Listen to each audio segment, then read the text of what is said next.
Hello. Let's just jump right in there because I'm nearly late. A year or two ago, 2 years ago, and it's pretty nice like the first day, but after that it just gets dirty and Yeah, no, it's very beautiful when it's like on the trees and it's like pure, but yeah, once it's like all brown and yellow from dirt and stuff, it's pretty gross. yeah. Mhm.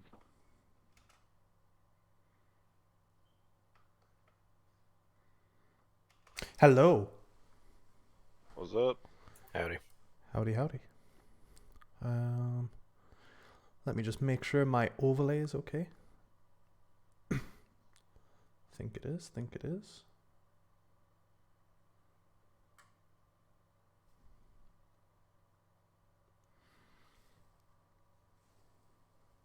How's everyone doing? Pretty good. Good, good. I'm talking about snow.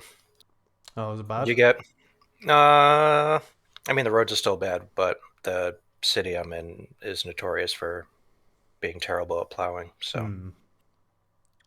do you get a lot of snow over there? Um. I mean, we do, but I guess it depends on what you consider a lot. It hasn't snowed in it since like probably this time last year, so we had no snow like throughout winter so far.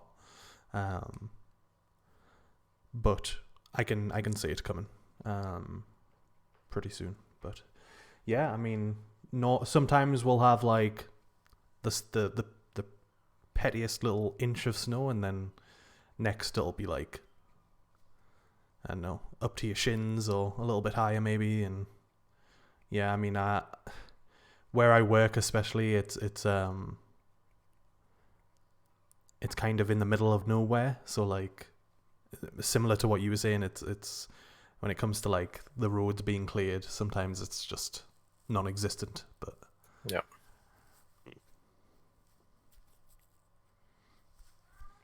yeah, I mean it especially up here in the north of England where I live, it's almost like we'll get like a week of summer, and then maybe it's a week of snow, and then everything else is just grey. Like it's just overcast. Oh, so the rumors are true. It's not Yeah, just okay. yeah. The rumors are true. If I was any further north, the balance would be in favor of snow up in Scotland. It would just probably be snow all the time.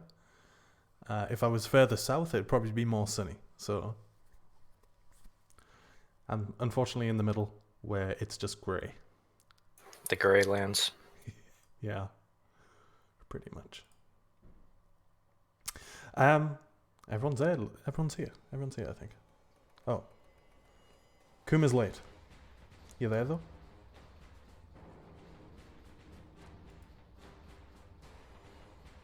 Who knows?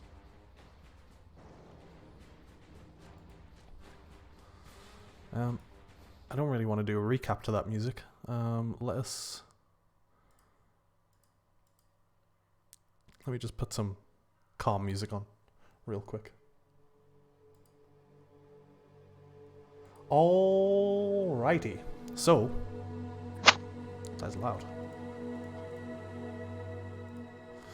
Last we left off, as the party tidied up, shall we say, the Farlight family, and meaning you killed them,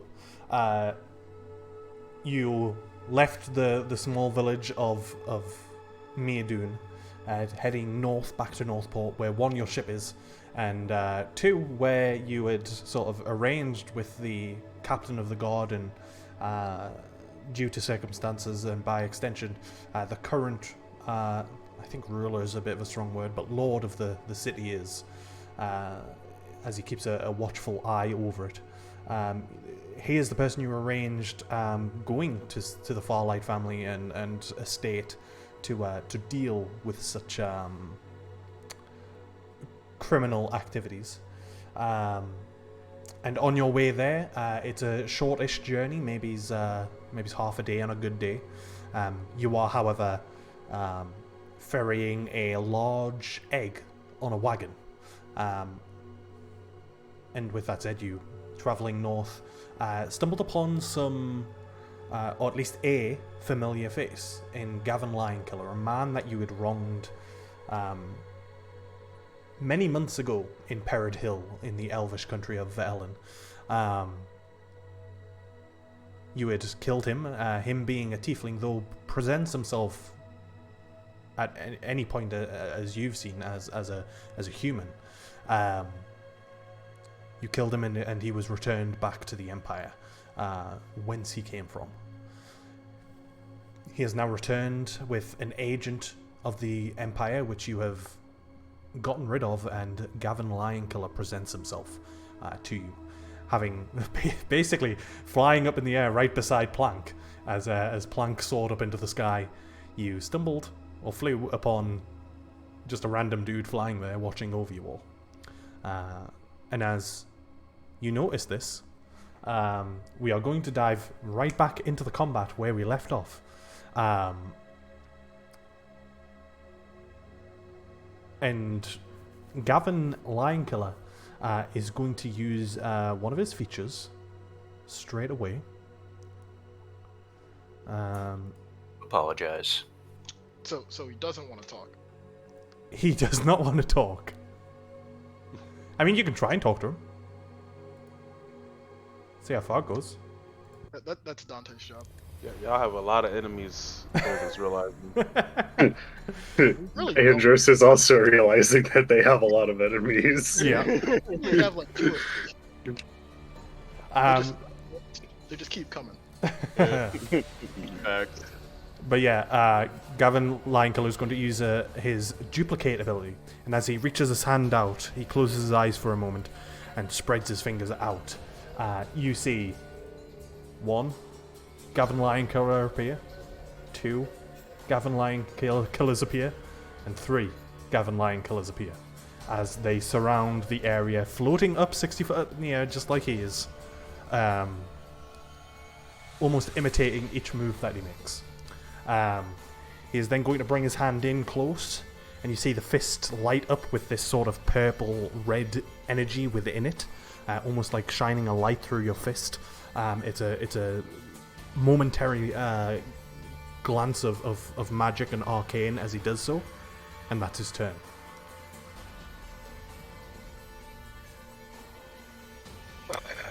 With that said, Gavin Lionkiller duplicate is going to go. Shit. Yeah, the duplicates get a turn. Oh no. And this one That's is... unfair. What was that, sorry? I was saying that's unfair. Also, the game is pumped. Oh yeah, let me sort that. There we go. And this duplicate is going to reach out and, again with the hand, is going to reach out towards you, Zovian. Woo. And I am going to need you to make a check. I believe it's a wisdom saving throw, yeah. Okay. I believe I inspired you at Indeed some you point, did. so... Hiya. Well, shit. Do you I want to don't add know, your but- inspiration? You know what? Fuck it. Why not? I don't know what the saving throw is. We'll do it. Yeah, no, it doesn't matter. A 12 fails. You take...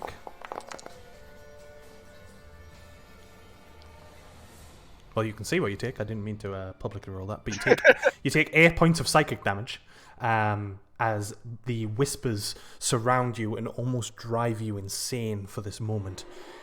You are forced to use your reaction. Oh my god, the music's so loud. You are forced to use your reaction immediately and move as far away as you possibly can. That would send you into the wagon. Whee! Yep. As you climb up the stairs. Tell me what's in there. Whispers! The whispers! Yeah, that's all that's in there. And almost in an escape, you sort of climb up, sort of almost tripping up the stairs sort of slamming the door behind you and getting to the far end of the wagon. It's one of those doors where it's like the bottom half closes, the top half closes separately. So like you've closed one half, but you can still see over the top, and you can still see the form of Gavin Lion Killer just floating in the air. That is the duplicate's turn. Oh, another Gavin Lion Killer. He will use his turn to cast a basic and simple Eldritch Blast towards Plank, who's currently flying in the air. Yeah, so we're equals, so we probably wouldn't do that. Okay. Does a 23 hit? Yeah, it does. That is 9 points of force damage, and I need you to make a concentration check, please.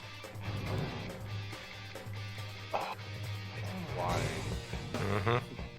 Yep.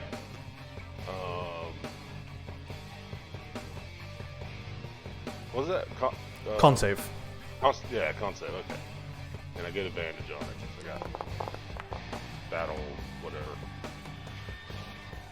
13.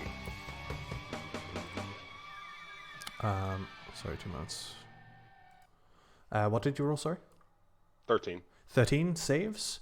A second Eldritch Blast will come towards you. That is a natural 20. I've still got it on public.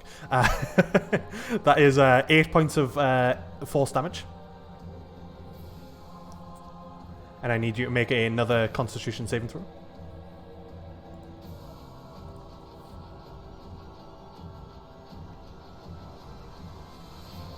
You save. 14. And then with his third Eldritch Blast, will aim. Shit.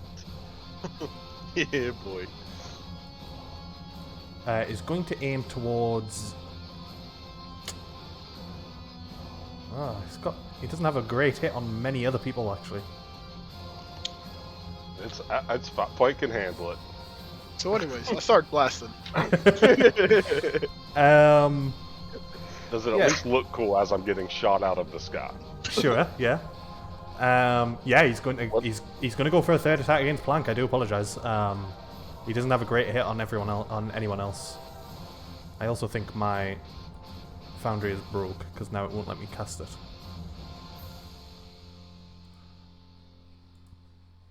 Well, I hear dice, I just don't see anything. Yeah. It's broke. It won't let me move around the map either, but I can select tokens. Give me a minute. I still haven't got my actual physical dice out, so I should probably get that sorted, and then I can roll dice. Let me do this whilst my Foundry loads. I believe his bonus is a +7, so that's a 19 to hit. Plank. Yeah. And then that is a D10. Oh, Oof. That is 1 point. Let me just make sure he doesn't get add his bonuses. I don't think he does. I can't see. I don't think he does. So I think it's all you take is 1 point of damage. Yeah. But you do still need to make a con save for me. Ooh. 10 saves, right? Yeah. 10 Yeah. just saves. Yeah. Oof, Jesus. playing with fire. Yeah. Yeah.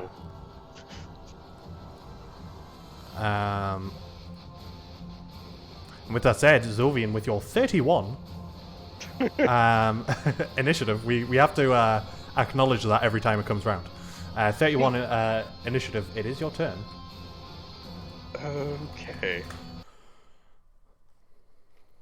You are free to move back towards the enemies, by the way. You weren't frightened or anything, it was just dissonant whispers, so. Good to know. Alright. No, but I am gonna second level cure wounds myself. That's fair. Because ow. Well, that doesn't fucking help. I mean, it does. 8 healing Look, is better than none. That dissonant whispers, no effect. Yeah, I mean, yeah. Alright. You still have your wings out, I think, as well. No, I used those earlier in the day. We used a lot of shit during that big fight. Yeah. And Oh we yeah, didn't you didn't so- long rest. Yeah, Nope. my bad. Yeah. Believe me, I That's- wish I had my wings. That's what you always want to hear is the DM forgetting that you hadn't long rest, and yet he's throwing this encounter at you. This like, was the warm-up encounter, you said. Yeah. he's like, wait a minute. You know what? Yeah, fuck it. I'm gonna re-exit. Just try again. You know, because I'm an idiot, and that'll be my turn. Alrighty.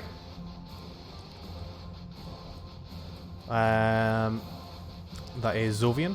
Andros, you find yourself possibly the most exhausted you have ever felt. Is there anything you want to do? There's nothing I can do because everybody's having a Dragon Ball fight up in 60 feet in the sky. And I don't have. There's only one thing I could possibly do, but I don't have the spell slots for it.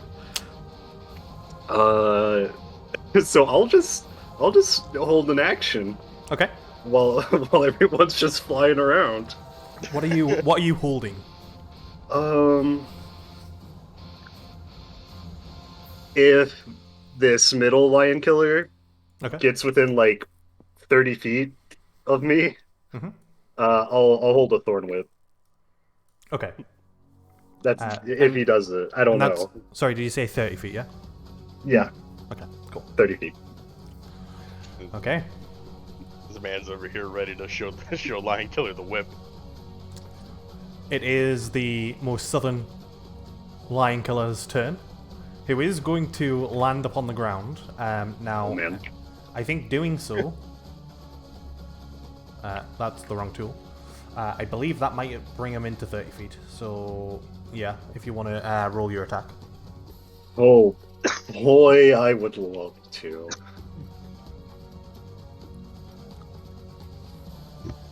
$14. 14 misses.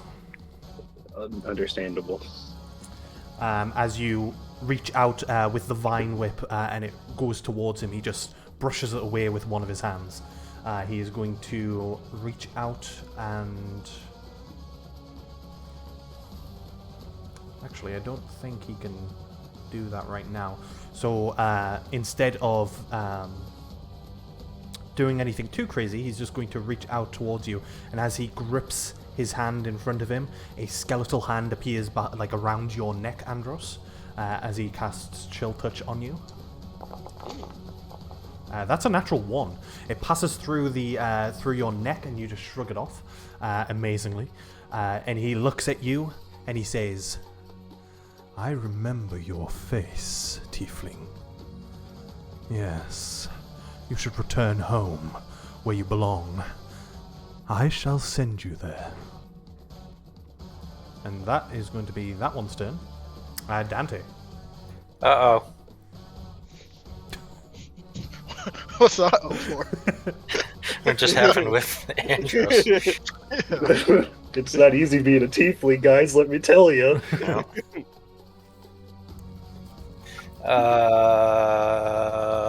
Boy. Do I see Mr. Cool Guy that's 60 feet up in the air? That's kind of to my right. Yes, yeah. Okay. It's a bit awkward because obviously you're essentially looking straight up, but you can see. All right. Ooh. Is he wearing underwear?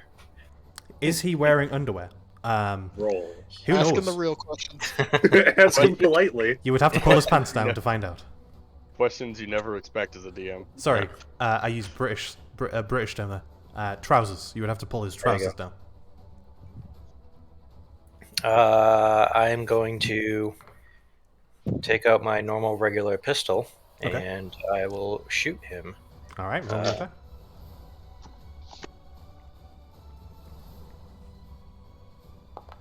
Did it go through? Oh, it did. It did. Okay. That 28 does hit. 8 points of damage as the pistol takes a hit, or as he takes the hit from the pistol, should I say. He flinches, but as you look at the relevant duplicates, they all flinch and almost react to the shot as well, almost as if they are sharing their health pool. Ooh. But with that said, he does need to make a con save as well. He is flying. Ooh.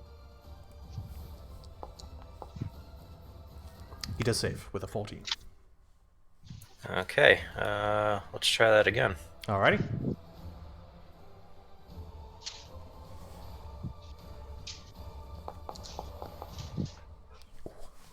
22 hits.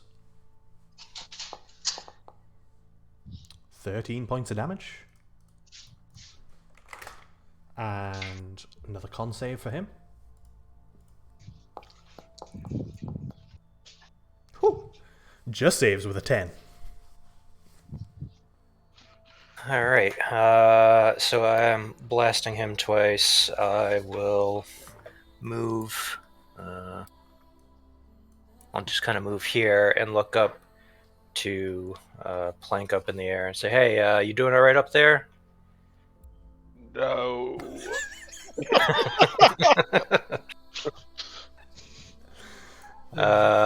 Man, I don't know if I need to inspire you or heal you or take pity on you.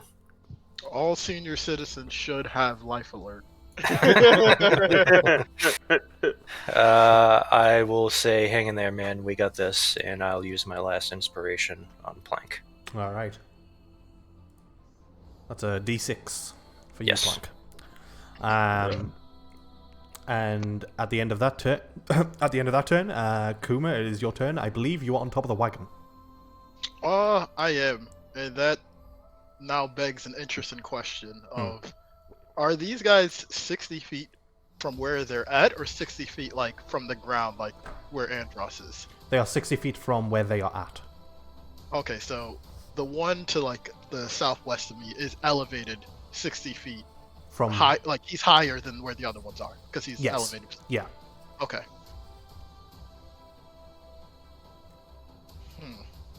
I think at most, I can't jump 60 feet, unfortunately. Maybe one day. Yet. Not yet. Damn. What's the distance to, like, get down here? Like, do I have to roll, like, a dex save to, like, just jump off of this? No.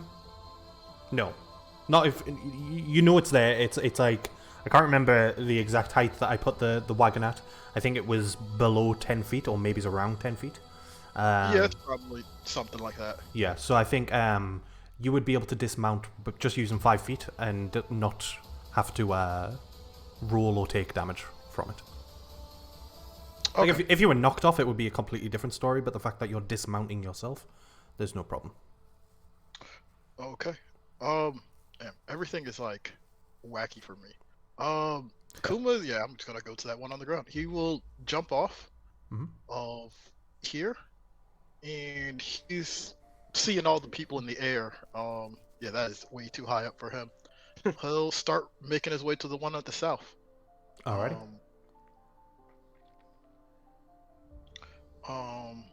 So once he gets here, he'll use his prowl and roar. Maybe so Plank can get out of here, but there's nowhere really for him to go.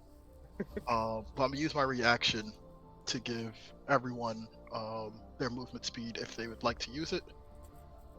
Does take your reaction, so Yes. And Akuma is going to rush over to this guy here. alrighty. You getting behind him as well? Oh yeah, he's going to, like, barrel through him essentially. Alright. He is also going to we gotta hit this guy. He's going to burn one of his stance points and change his fighting style to a precision attack.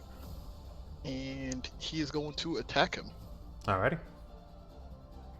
Hold on, true.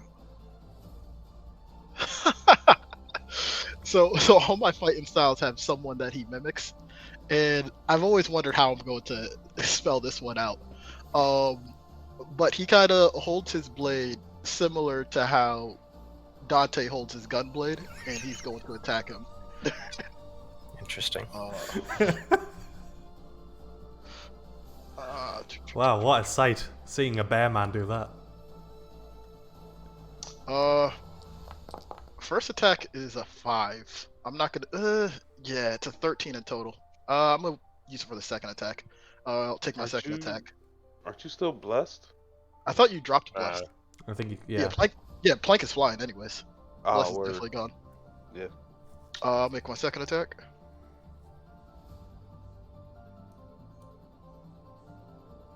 It's a 20 to hit.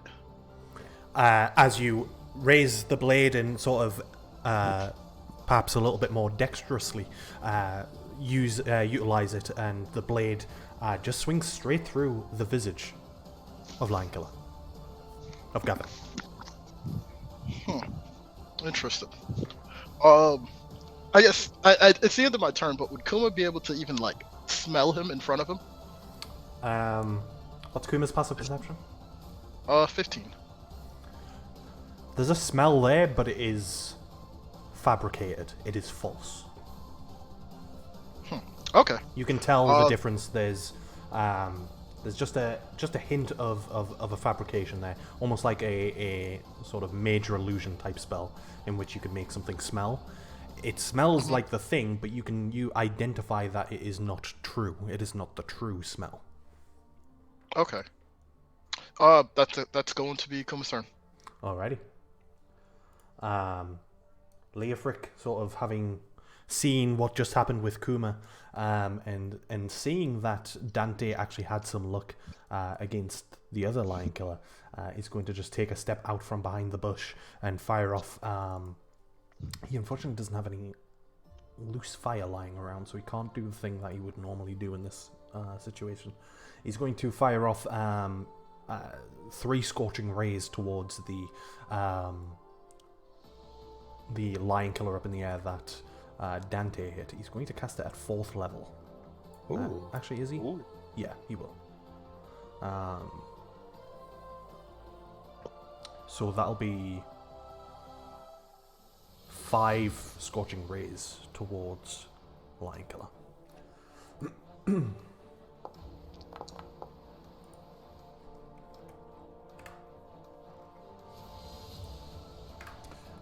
Annoyingly, the first one is a miss.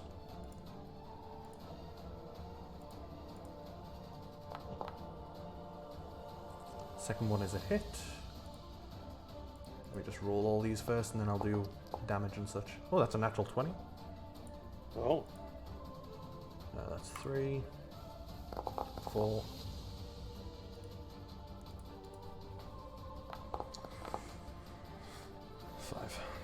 Okay, so Gavin is hit for 9 plus 15, so that's 24. 29 points of damage total. Yikes. Fire damage. And it is also 3 con saving throws as well for the fly. The first is a 15, which succeeds. Second is a 21. Third is a 14.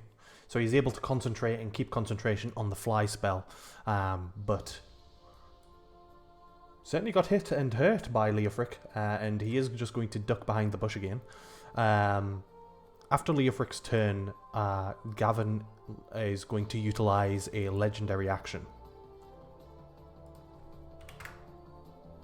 And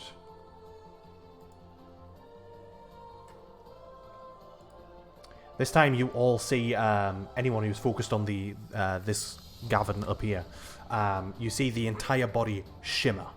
Does anyone have a passive perception over 16?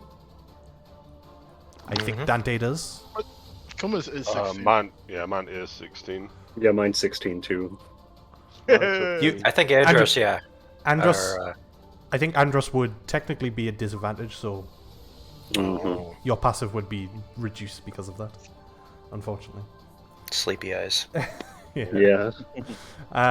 So anyone with a passive perception of 16 or higher sees this one over here. His body shimmers as well, but the others do not.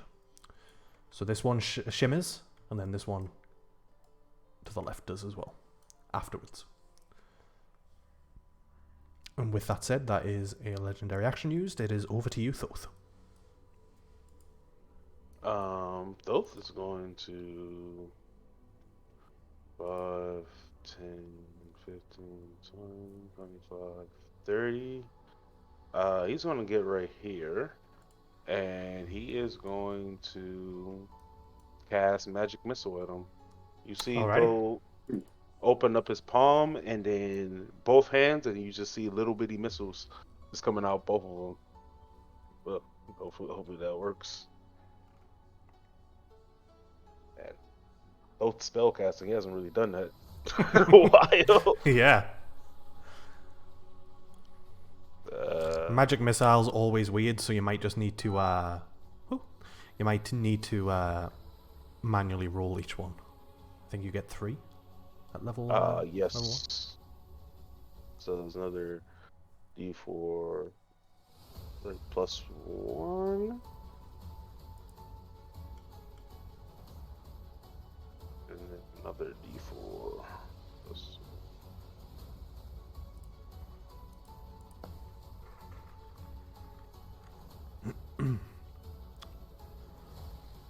So 13 points of damage, and he needs to make 3 con saves again. First one is low. No, it's not. Sorry, it's a 19. Second one,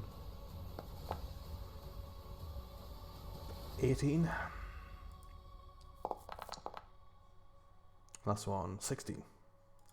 So once again, he's still in the air, but you do see your spells dealing damage and whittling away as wounds begin to appear over the body of Gavin, who, as I say, is currently flying in the air still. And then you'll see both, like, kind of looks like he hit something on his chest. Go ahead. Point of interest, sorry, probably should have mentioned. As you aim up for the magic missile, the nature of magic missile, it goes to fly up towards the one in the sky, but changes direction and hits the one in the sky over here instead. Whoa, didn't mean to move that. Oh. Interesting. Thoth was saying, looks like he can change between who's the real one and who is not. And then he will point to that one over there and says, I think this is the one we have to attack now. And he hits his chest, and he starts to glimmer himself as he activates his defensive shield, which I think is 5 temporary hit points. Very nice. Guardian shield. Yep.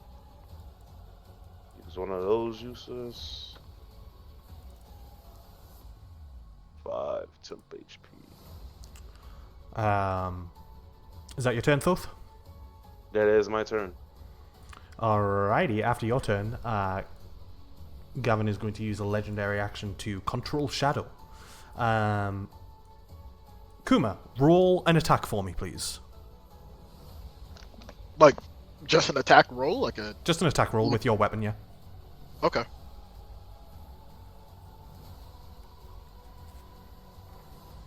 I rolled an 8, so a total of 16. Okay, what is your AC? AC usually is 19, but because I changed my fighting style, it's currently 18. 18.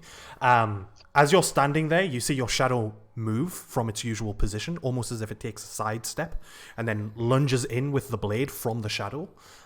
You're able to quickly react and dodge out the way, but your shadow just tried to fucking attack you. And then it returns back to normal. Bad shadow. Kuma like stomps on the ground. With that said, Plank, it is your turn. You are hurt. You're still flying, though. Alright, Plank thinks he can get these guys on the ground. So, I want to,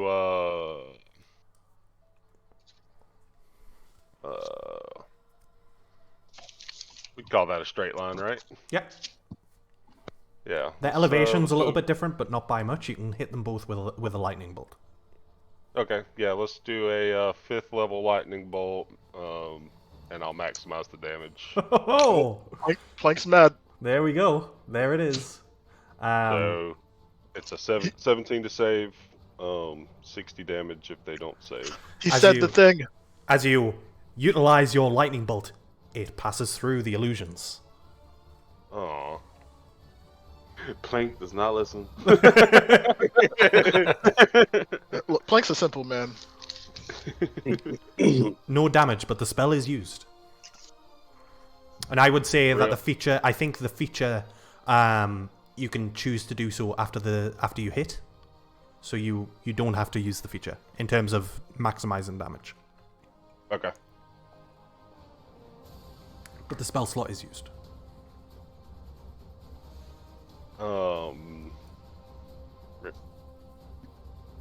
I thought with yellow Plank, remember I told you that he switched his essence to this one. To the left. Yeah, but I thought I could still put him on the ground. Okay. We still gotta fight them. They're still there, right? But I don't think anything's. I think they're impervious to damage unless it's the actual one, which is this one. Shit.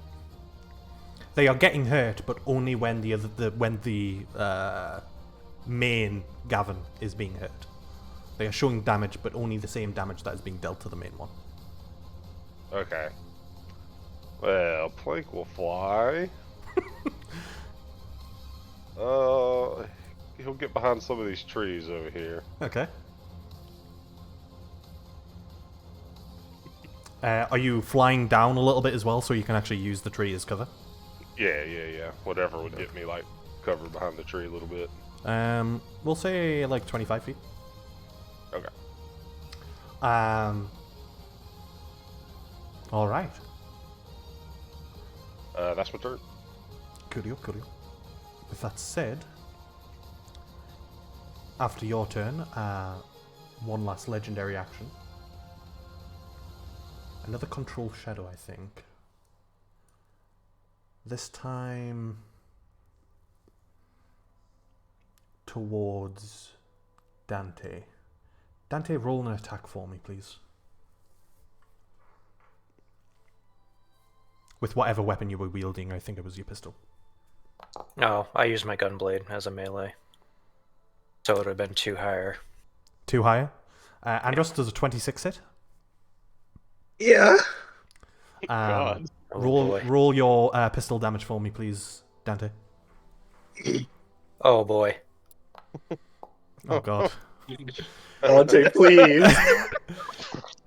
Dante, calm down. There is no sound. There is no sound, but especially someone of Dante's sort of past perception, someone who is so switched on, you see the shadow, the raising of the pistol.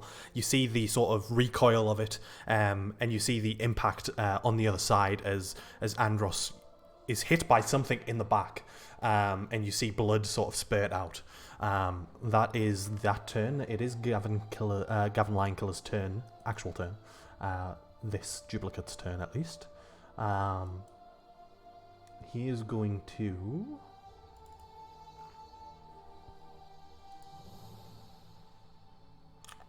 He's going to fly down to the ground towards Zovian. We. And he's going to reach out towards you. As he does so, you see the sort of blackened necrotic energy envelop his hand, almost creating this claw as he goes out to reach for you.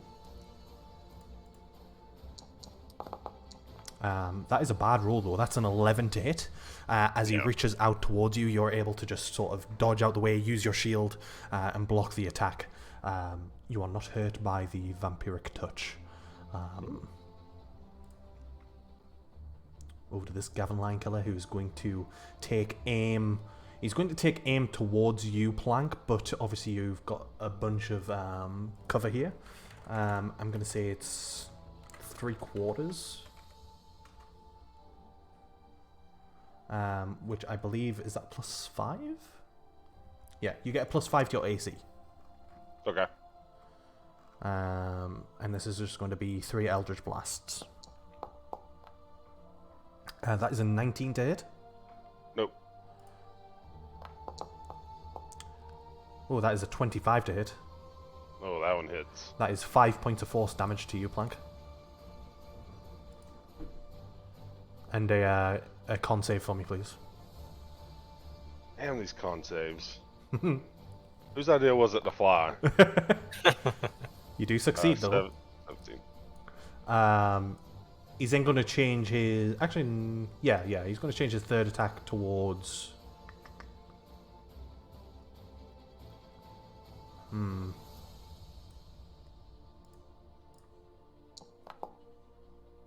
Dante.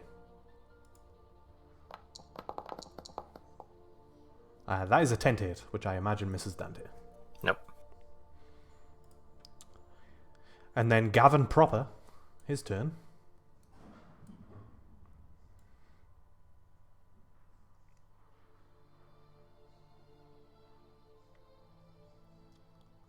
He's going to get down here and surround Kuma with the other Gavin Lion Killer. That's cheating. Yeah, true. I also think I've been casting his spells wrong. Hold on.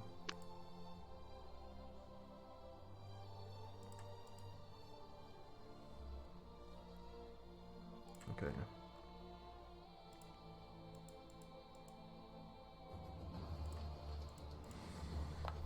And reaches in, much like his attack against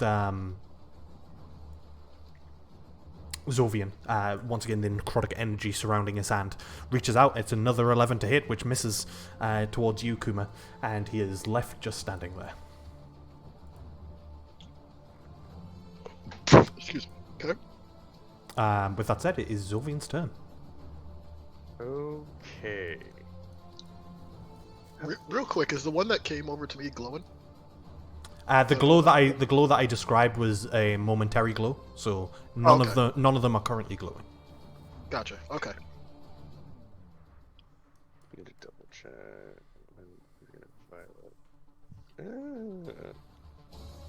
All right. You know what? Fuck it. Why not? I'm going to. Okay, the one that came over here was the one Fifth said was the real one, right? What is your intelligence? 12. Okay. The one that is in front of you is not the real one. All right, cool. Well, then we'll just do. I'm gonna pull out the Shard of the Star Forger, and Okay. I am going to. There's no way I can move this to get both of them. So it's a 20-foot cube, and I wanna try to get both of the Gavins, but if I can, I want to get this one. Kind of into that little cube. Okay. A 20-foot cube, like 20 by 20? 20 by 20. I mean, Okay. you can hit me with it if you like. I'll just make the save. It's easy. I mean, That's my philosophy. We know. yeah. Yeah, there's no way to get both, but obviously, as Kuma says, you can get them both, but hit Kuma. Kuma's over here like, just do it.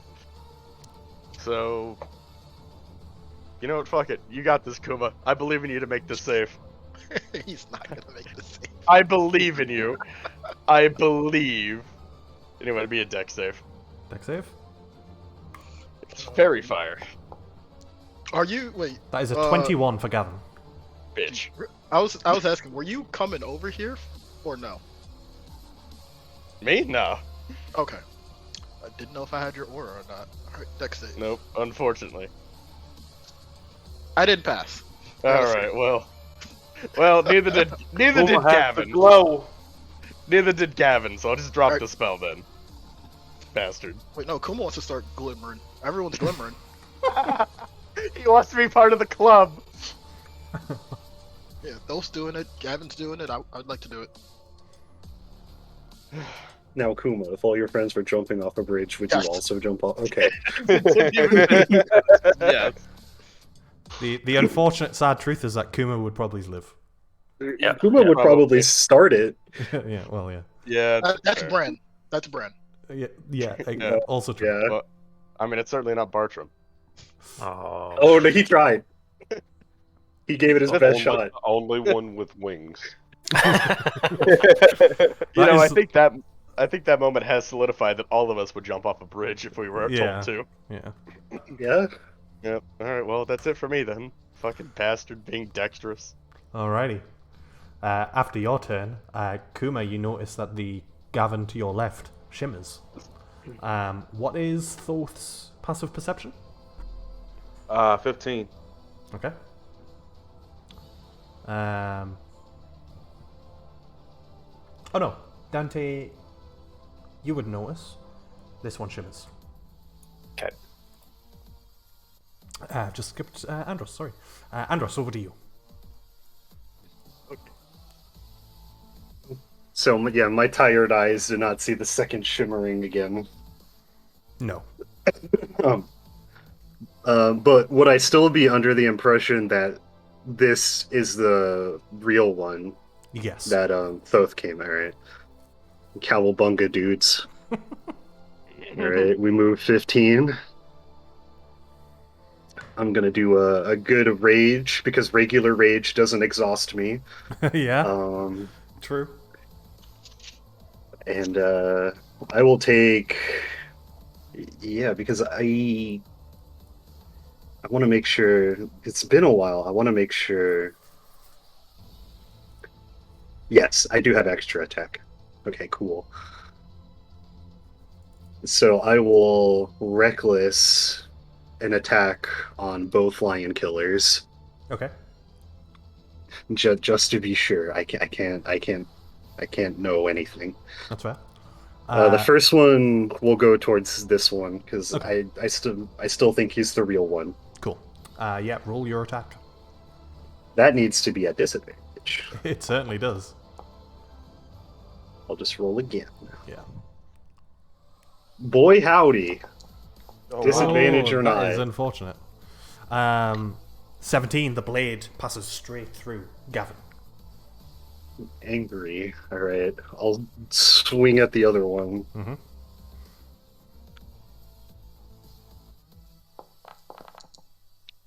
Ooh. Mm. This time it doesn't pass through. Gavin just steps out the way. Mm.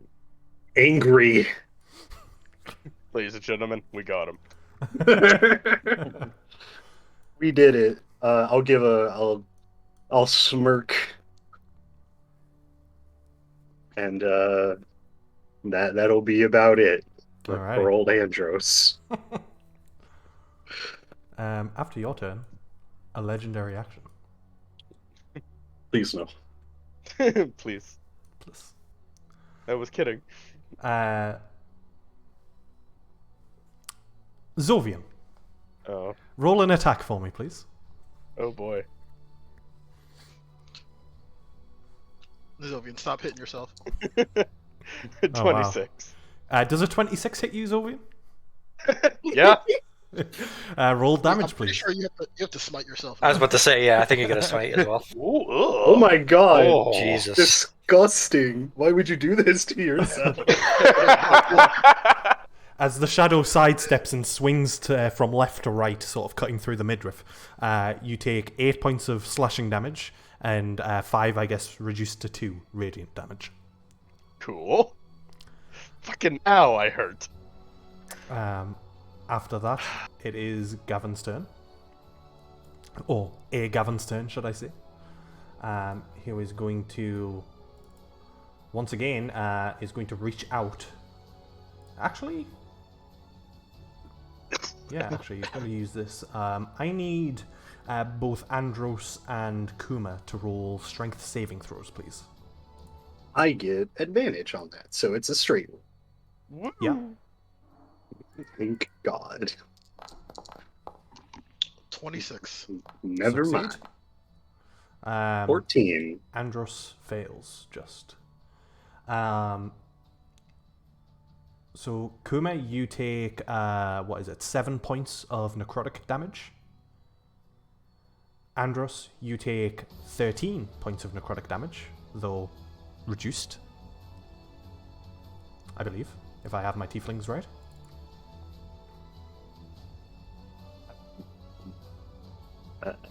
I don't know. Do you? Do I? I thought tieflings were fire. Not my tieflings. Not No. these ones. Let me double check. Do you have resistance to necrotic on your character sheet? I don't have any resistances. And I don't know if that's my fault or... It's potentially my fault. It's also potentially intended. Let me just double check the race and make sure I haven't messed something up on the creation of it.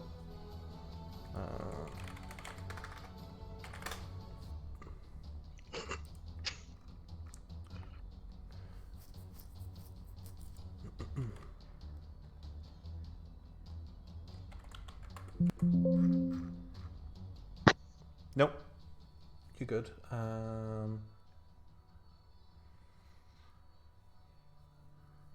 Yeah, no. You're not resistant.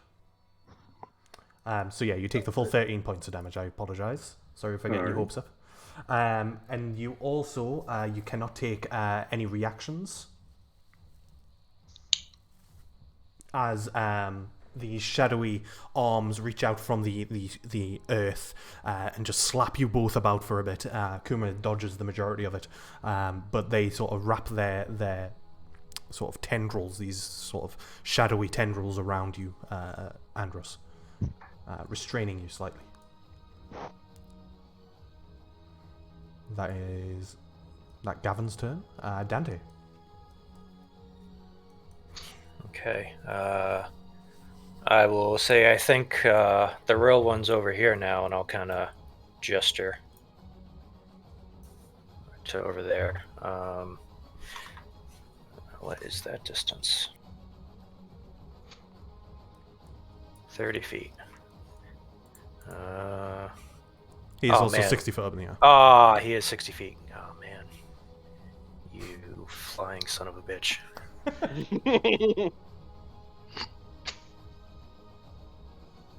I guess I will just do the old-fashioned pistol shot. Alrighty. I also just want to establish that obviously you wouldn't have used a bullet when you rolled for the shadow. I don't know if it automatically takes it off, that's all, so... No, I do it manually. Okay, cool. A 28 definitely hits. For 11 points of damage, that is a con save.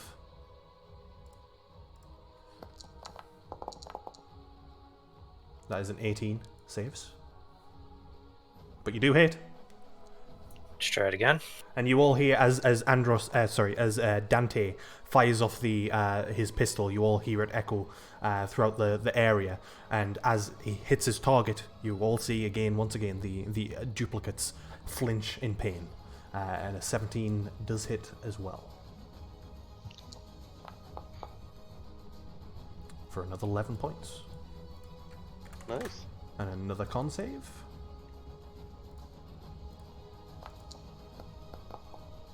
He's rolling. That's another 18 for his con save. Okay. Between Andros and Zovian, who looks more hurt to me? Probably Zovian. Though, I mean, Andros being exhausted sort of exaggerates the physical damage that he looks like he's taken. But Right. Zovian is certainly more bloodied. I think I have shadow guilt from shooting him. So I will say, hey, Andros, don't worry, we'll be sleeping soon. And I will healing word him. Is it because we're gonna die? Yes, The forever sleep? I don't know if I get the forever sleep, guys. I'm gonna be real. Not the best, but it's 6 healing to you, Andros. Nice. Just before you die, just tell us your real name real quick. It's fine. I already did. Oh, fair enough. Kuma's right next to me. He knows what to do. Kuma, did you take note of Andros's real name?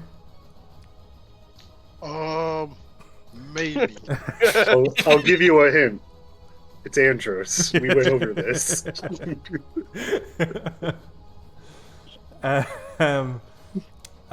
With that said, Dante, is that your turn? You've still got movement, of course.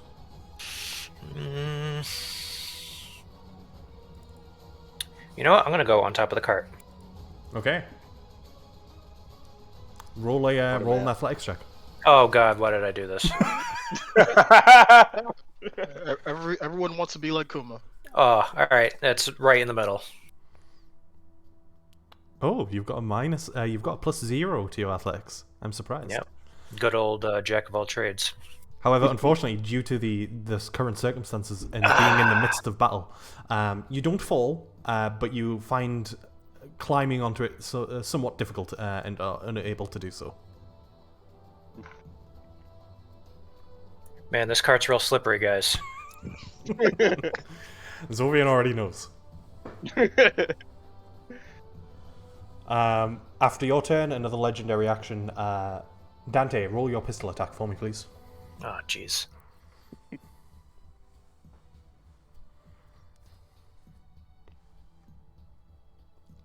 Roll good, friend. Roll good. Why am I rolling? Oh, yeah. Ridiculous. Dante, does a 28 hit? Oh, hold on. First, Are you using luck? no, I have mirror image up. Oh.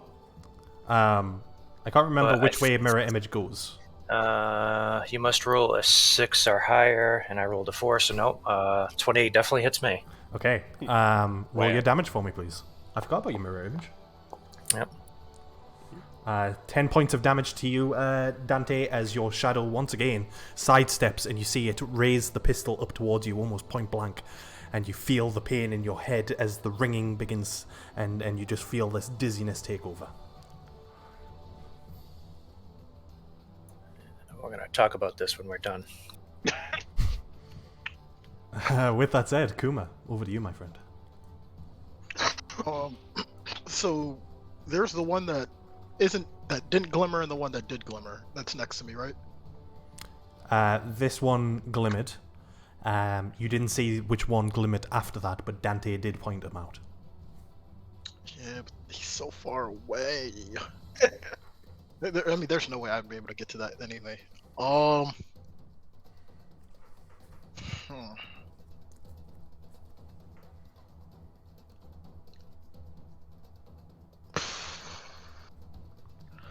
I guess, well, I got two of them next to me. I guess Kuma will hold his action, waiting to see if one of them glimmers.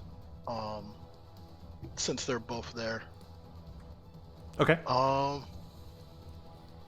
I might as well. I'm also going to use my bonus action to second wind. Okay. Get a little bit of healing back. So you're holding, just to confirm, you're holding your action in case one of the two in front of you glimmers, which presumably you'll attack that one, yeah? Correct. Coolio. Yeah, if you want to roll your healing for your second wind. Second wind. I got a 7, so 13 healing. Coolio.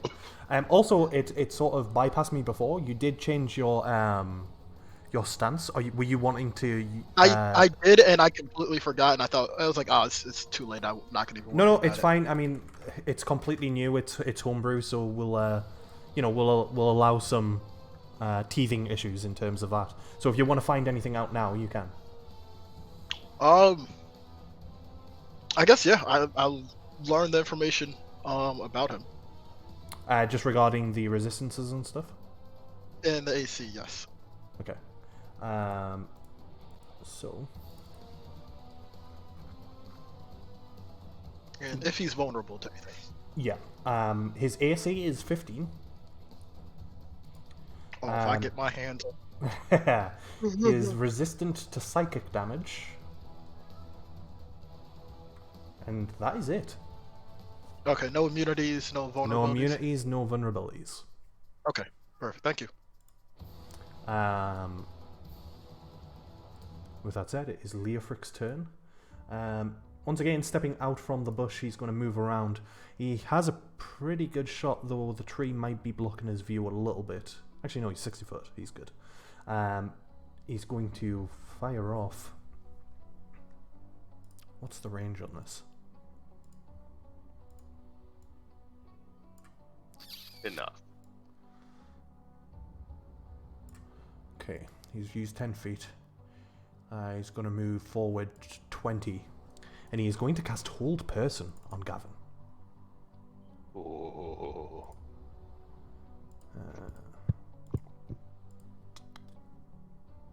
Yeah, he'll use his last second level spell slot. So that is going to be a wisdom saving throw for Gavin. He fails. A 7. He is going to use a legendary resistance to succeed instead. Big old middle finger to him. Yeah. Yeah, seriously. As the spell begins to take hold, he pushes it off as the arcane sort of envelops the hand once again and envelops the body. You see all of the duplicates begin to freeze up and sort of almost become paralyzed where they stand.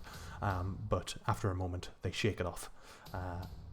Leofric is now in the open and sort of, oh dear, didn't succeed, but good luck, everyone. And that is over to you, Thoth. Yeah. Thoth is going to come right here, and he's going to look up at this guy and say, I don't know what your issue with us is, but this moving body trick is getting annoying, so stay put. And he's going to cast Chromatic Orb at 3rd level. Alrighty. Is that a dex save? That's an attack roll. Oh. And it will be a thunderous one. Alrighty. Plank Oh, would be no. proud. Yeah. He's learning. It is a 17 to hit. It's a 26 to hit, but definitely hits. 26. Sorry. I keep It's all good. thinking to die. And it is... Whew. Yikes. 21 points of thunder damage. 21 points of damage. That is going to be a con save. He rolls a dirty 20 to save. Copy. Go ahead. Sorry? That's going to end Thoth's turn. He's Alrighty. going to get a little bit closer. Yeah, as the spell goes out, he sort of wavers a little bit in the air, but he's able to catch himself. And he's looking pretty hurt. He's looking bloodied. After Thoth's turn, it is over to you, Plank. You find yourself sort of hidden behind a tree. You know the direction where the correct Gavin is, and it is over to your north. Yeah, Plank will fly to get a unencumbered shot at him. Alright. And I will also Chromatic Orb Alright. Chromatic With orb light. from both directions. with lightning damage, though. Alrighty. Lightning and thunder. An 18 hits. 18, and we will just maximize that damage. Okay, so what's So that? whatever 8 times 6 is. 48. 48, yeah. Whew. Ow! 48 points of damage. So with that said, he needs to make a con save of 24.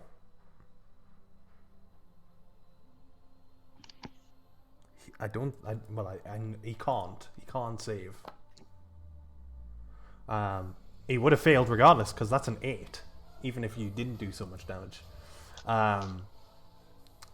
So he is going to fall. Now, he could technically use a legendary resistance, but I'm not sure if it would... I'm going to say that he can't, because there's no realm of possibility of him succeeding because his bonuses don't allow such a high roll. Yeah. But maybe I'll change my mind in the future. But for now, he's going to fall, and he's going to take some fall damage. So that's 5d6 points of damage, fall damage. Ugh. I'll get him to do a dex save as well, just to see if he catches himself slightly. He rolled a natural 1 on his dex save. That is 16 points of bludgeoning damage. And he is prone.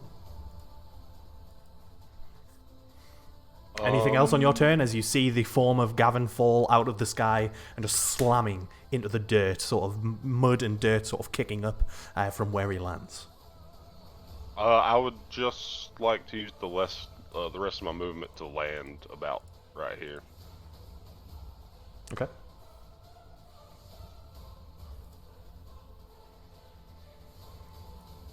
Let's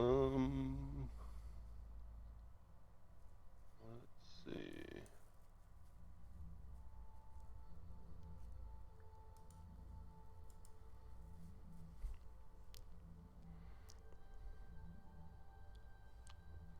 Yeah, that's it. Alrighty. After your turn, the last legendary action of the round is going to go on a Control Shadows. Kuma, roll an attack for me, please. You got it. Actually, no, sorry. I take that back. Zovian, roll an attack for me, please. It hit the button and got a 20. Oh, well. Oh no. Oh, okay, that's Kuma's coming through. That's Kuma's coming through. Okay. I thought Zovian got a natural 20 as well. Yeah, no, not yet. Not yet. D&D Beyond, or are you just gonna... Okay, fine. Can you see your roll? There we go. Oh. God damn it. I rolled the dice. Well, you rolled the dice. I assume a 15 misses you, Zovian. Indeed it does. Alright. As you sort of see out the corner of your eye, amazingly, Zovian sees something out of his peripheral. As the shadow swings for you, you're able once again just to lift the shield. As it sort of takes impact, it doesn't make a sound, but you feel the impact against you. Sort of the arm and shield sort of come into you a little bit, but you take no damage. After Plank's turn, it is one of the Gavin Lion Killers, and it is the one in front of Zovian, who is going to...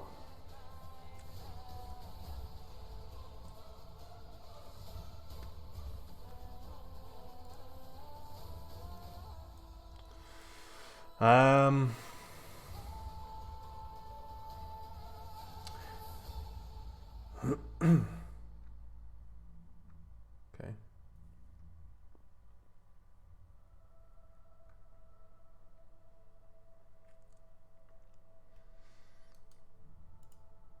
Thoth, I need you to make a wisdom saving throw, please.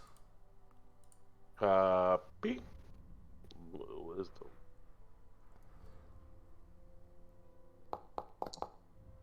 It's a 14. 14 fails. You take... Sorry. You take 19 points of What psychic is damage. it? Oh, wait, hold on a minute. I have an advantage on wisdom saving throw. Sorry, I have to look at my character sheet. Okay, yeah, roll again. So, apologies. No, it's all Give me a second. Probably won't help, but we'll see. Well, you never know. A It 17. does help. It does help. You are no longer forced to run away. You still take 19 reduced to 10. No, 9. So you take 9 points of psychic damage. But that is all that happens. You are not... You hear the whispers, but you sort of shake your head a little bit. You push through. You do not feel the need to run away like Zovian did. Copy. That is that Gavin's turn. The one in front of you, Thoth.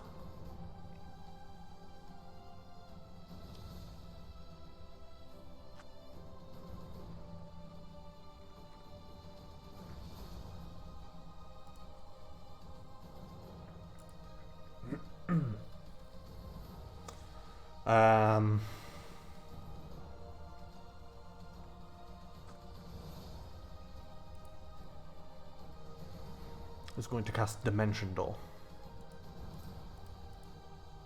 Oh boy. Fun. Now let me just double check something. Quick, grab his hand.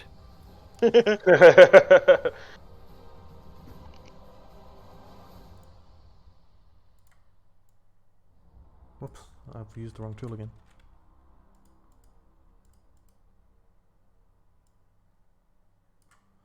Leafric is going to counter spell. Good. Because if he wasn't, I was.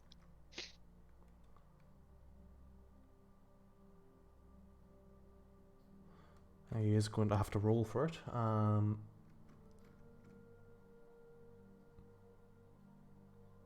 we?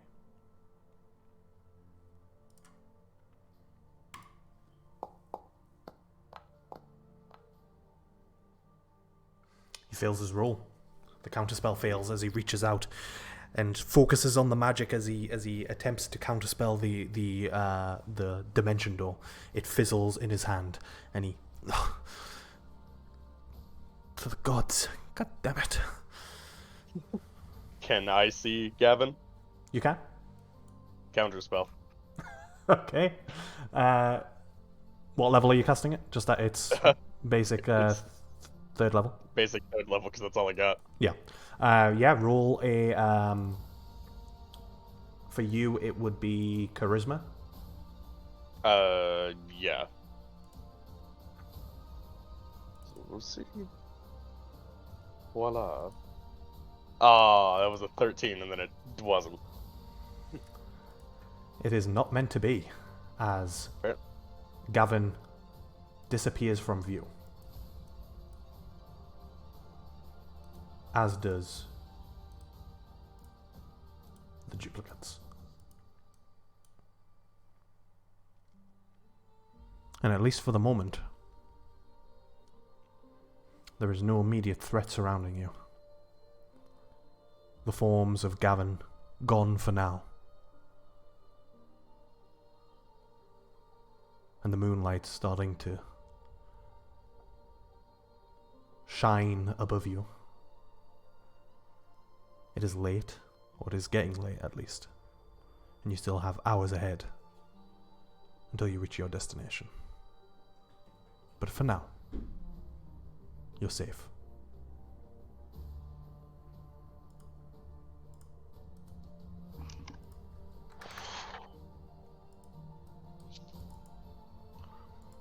Anybody see where he went? What direction?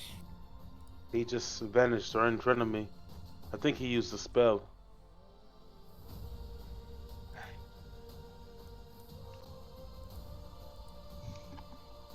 There is no traces of him, right?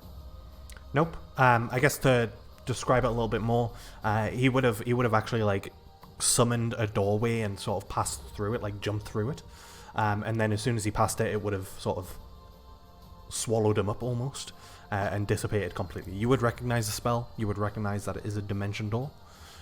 You would also recognize, you would know that a dimension door has a very specific range, and so if he's used dimension door, which you are pretty confident that he has, he would still be within 500 feet or so. But you know, he could be in any direction. They'll come and kick that to the party and just say, we could search for him, but it may take some time. He could be anywhere within 500 feet. I mean, that's quite a distance, and it's getting late. We don't know what's in these woods. I agree. It's probably best for us to leave and then maybe deal with this.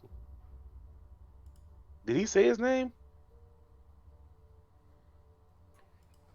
I don't think so. I mean, 4 of us know who he is.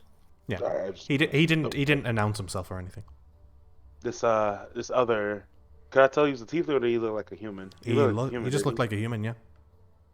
This other human, the companion of the tiefling, later.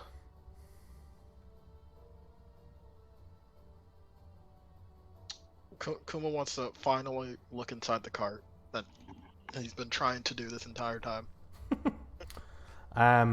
Yeah, you see a shit ton of wine. Kuma closes the door before Plank can see.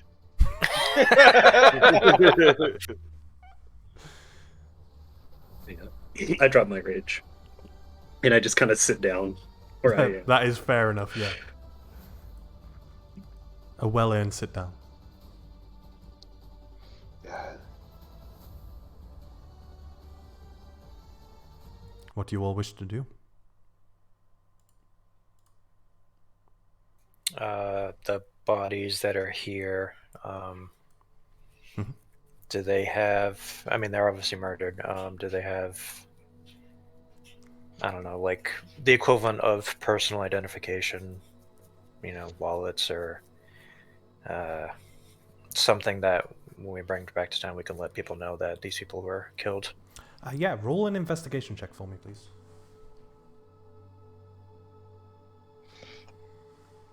I have. Okay, interesting. I believe. Oh. There's a 23. So first of all, you get the sense that the two armored individuals were hired. They are part of a mercenary group, which I'm just about to get you the name of.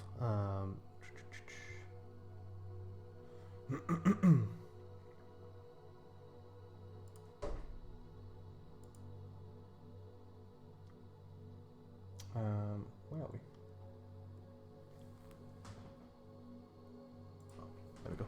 And it's a guild that you have encountered before, right up in Everwinter. The crest is printed on the chest of the armor. It is the sort of dragon wing and axe and horns of the Fold, a mercenary group and a incredibly famous mercenary group at that. If you remember, up in Everwinter, they were basically the local guard, and were hired from the Lord to guard the city in its entirety. These were just mercenaries likely hired by the woman. You do find a letter from on the woman, who you presume is the trader of this wine, this wagon, and you also find certificates on the bodies of the two guards. These certificates are proof of identity, that being members of the Fold, and two, the contract to move this individual, to protect this individual on her travels up to Northport. Okay. I guess I'll collect that, and then because we already have 2 bodies and an egg on our cart, I guess I'll start trying to make a grave for these 3 people.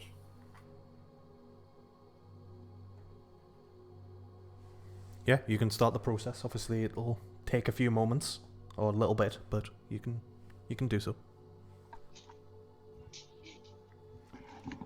Just as a note, just in case you want to add it to your notes in terms of information, they were guarding and escorting the wagon and the cart of wine from King's Isle to Northport. King's Isle, basically Meadoon sits in the middle between King's Isle and Northport. King's Isle being sort of west from Meadoon, and Northport being sort of northeast from Meadoon. They both sit on the coasts. Obviously, Northport being on the north coast, King's Isle being on the most western coast. You, as a human, Dante, especially your upbringing, you would know that King's Isle. This is just irrelevant information, but I guess you can add it to your notes. King's Isle used to be the capital of Arevron, up until technological advancements allowed the capital to be moved in a more secure location without being directly on a coast for trade. Obviously, airships allow for trade anywhere, regardless of sea access or ocean access. But yeah, just a trader being killed on the road, it seems. Okay.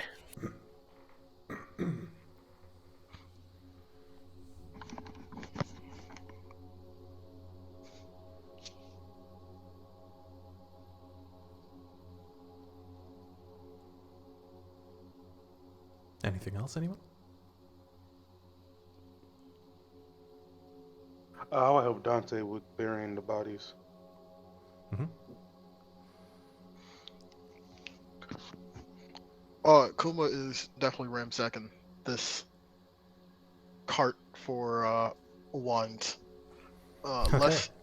Less to drink right now, more to cook with, Mhm. and see if there's anything else of interest. Alrighty.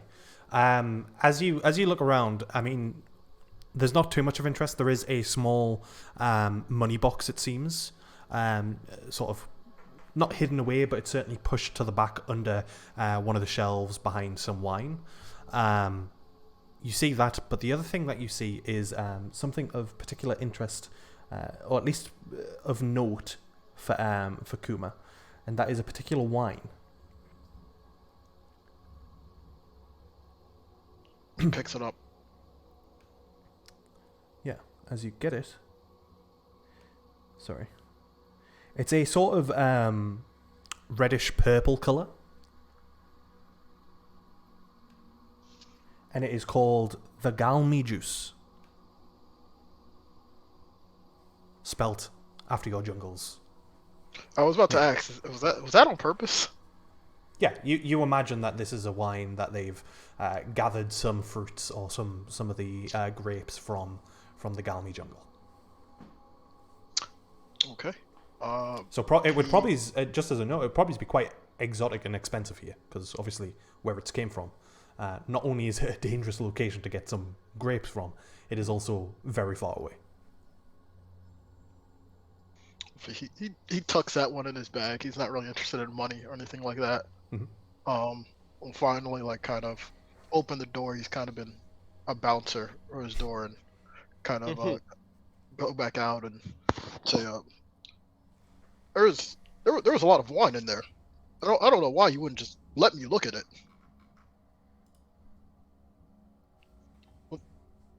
Do you guys think we should rest for the night? I mean, Andros looks half dead.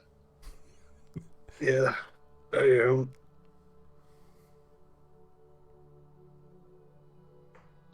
No sense in at least pushing ourselves any further. We could probably clear a little bit of this area and sort of make a camp. Pick this up in the morning.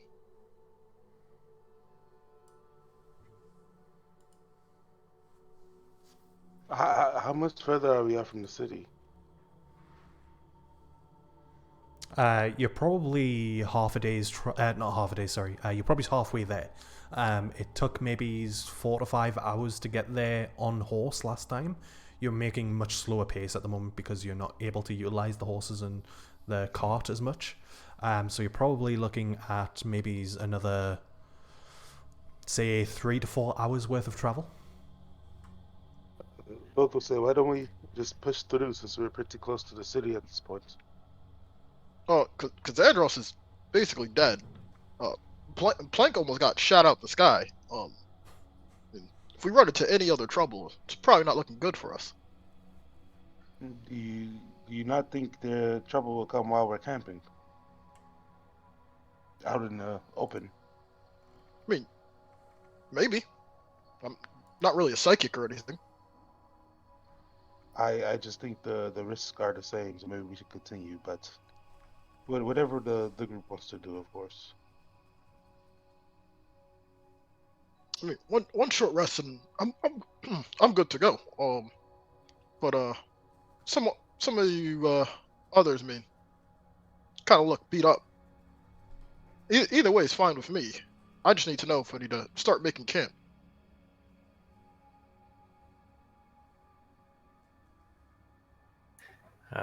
Yeah, I mean, I feel like something bad could happen staying here or going out. If it's not too late, if sun is just setting, then I think we should be fine to try to get back to town before it gets too dark. Bad things will happen either way. Yeah. If we just want to go to town, let's do it. Yeah, maybe Yeah. get an actual bed for Andros to lie in tonight. I mean, Alan, this dirt's looking pretty comfortable, but He just wants anything vaguely I mean, horizontal. I did see some nice leaves over there. Could make you a really nice hammock bed. thank you. Anyway, so we're We're going to town. Yes. No, Yeah, Andros, I was just saying, like, rest in the back of the cart. you don't have to tell me twice. I'm on it. And I just kind of flump over before I get up. Once again, totally understandable. As we're kind of getting ready, and Andros is resting, he'll kind of go to Zovian and ask him, you know, I never expected to see that guy again. You know, part of me did, but another part of me didn't. That was a way. That was a hell of a way to show up, though. Why do you think he showed up now? I mean, we have a lot of enemies. Maybe he just, I don't know. Yeah, it's not like he would know of any of them. That's true, but he knows of us, and I don't know. Maybe he wanted revenge, or maybe it's a sign of more things to come. I don't know. Pretty ballsy of him to like just try to like 1v like 7 us, even with all that like switching around. I mean, at least we know his trick now. I'm sure he might have more. And if not, then next time we'll just beat the shit out of him faster. Wait, did y'all know this guy? Yeah, I killed him a month back, 2 months back, however long it's Wait, been. killed. You I certainly thought, killed him. Well, we is killed he, him, but he got better. is he a Oh, zombie? understandable. Is he a zombie? Because Actually, humans, if you kill a human, they usually stay dead. Well, I mean, He's that's not true. But there's way more weirder stuff out there. I mean, people come back from the dead all the time. he That's might fair. look human, but he said he recognized me. yeah, he's a lion killer as well. Oh Yeah. shit. Does he kill lions? I'm confused. No, you know, No. They turn into them. Yeah. Yeah, that's kind of like a Wait, whole thing. as well, you're a lion killer? Like, you're a lion killer? I mean, I'm kind of a lion killer. I have a sword. I mean, I mean, Kuma lion killer technically, kind of has a nice ring to it. we're all technically lion killers. Well, Lion Lion killer. killers. Yeah. Yeah, So, lion killers. so are LKK. you saying that you're related to this Gavin lion killer, Andros? are you saying all tieflings look alike? I mean, didn't you just say he's a lion killer as well? I'm confused. Usually, if you have the same No, surname, he's Lion Killer, the one that I know, was pretty high up in the tiefling, like, army, military. And to know that there is another one, it's kind of terrifying. I mean, we did kill 2 of them. One of them was just permanent, apparently. so okay. So you're not a lion. No, You know I a lion killer, simply know of the Lion Killer lineage. which is a I'm a T. lion killer. I also know So, Kuma. so Kuma you're a tiefling, Kuma? I thought you were. No, I'm no, confused. I'm a nurseman, but you know, I'm a lion killer because I have a sword. So are you like distant cousins of the tiefling lion killers? No, he just killed a lion once. yeah, Oh, it's a play. oh, He's using play on words. It was a I big lion. It was a big lion. that makes sense. So this is like another like Farlight for you guys then. There's another Yeah, this yeah. enemy. Apparently. Apparently, there's a don't lot of know. those. Yeah. I mean, in fairness, I think Farlight is staying dead. Lion Killer is another I ish. don't know. I mean, we've had a lot of people who were dead. They're not dead until I eat them. Even Did that's you kind not of debatable, eat I would say. Farlight, Proven Kuma? wrong yet. I In thought you ate the fairness, it hasn't Farlights. been proven wrong yet. True. Look,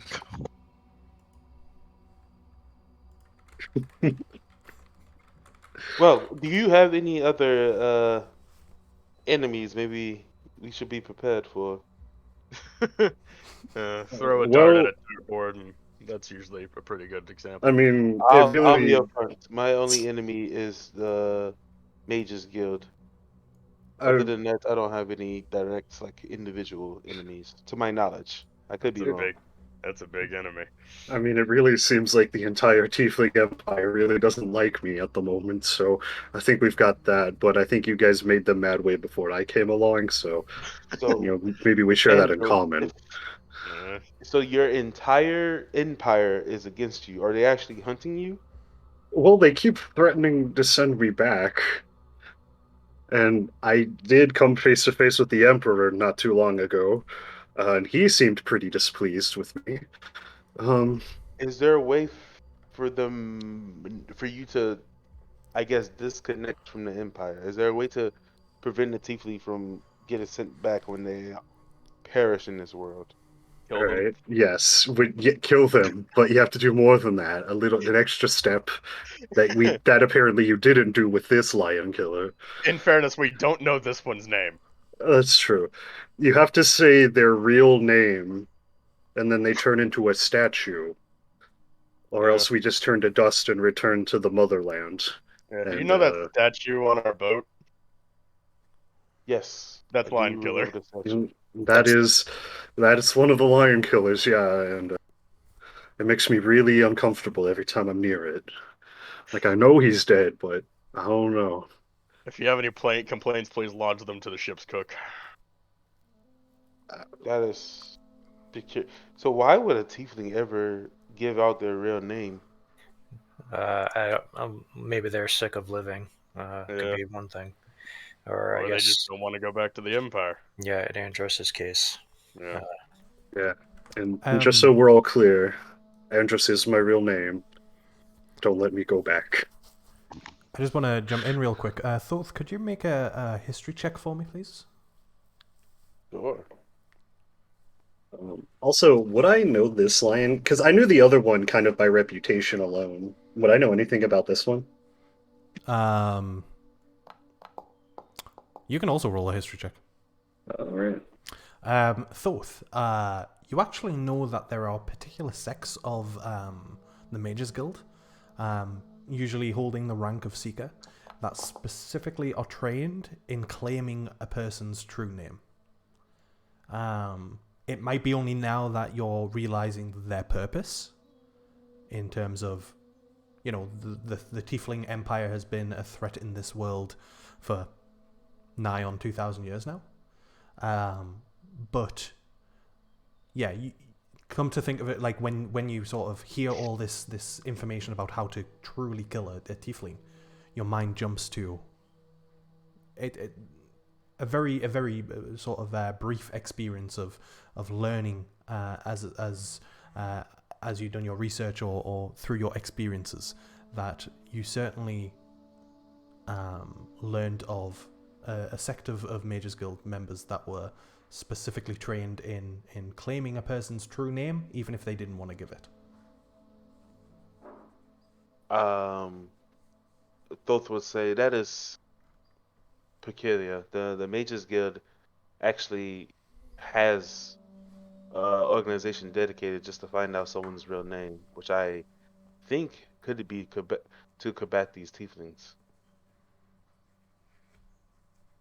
Well, we might need to, no, you're not a fan, but maybe pay them a visit if this Gavin becomes a recurring issue. And the other one, the blue one, I'm assuming the blue one worked for Gavin.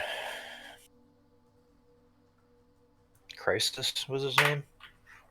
Yes, that's what he went by, I believe. Crisis before I. Oh, and then Thoth would take out the weapon he had. I took this from him before he disappeared.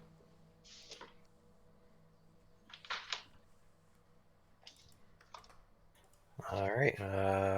Well, I think we're kind of walking. I don't think I can ritually cast and walk to identify. So maybe when we get back to town, I'll take a look at it. Alrighty, so the plan is to continue your journey. I imagine this conversation was done whilst moving, type of thing. Yeah. Coolio. I am assuming you cannot attune to something while moving, while traversing. No, it's a similar sort of what's the word?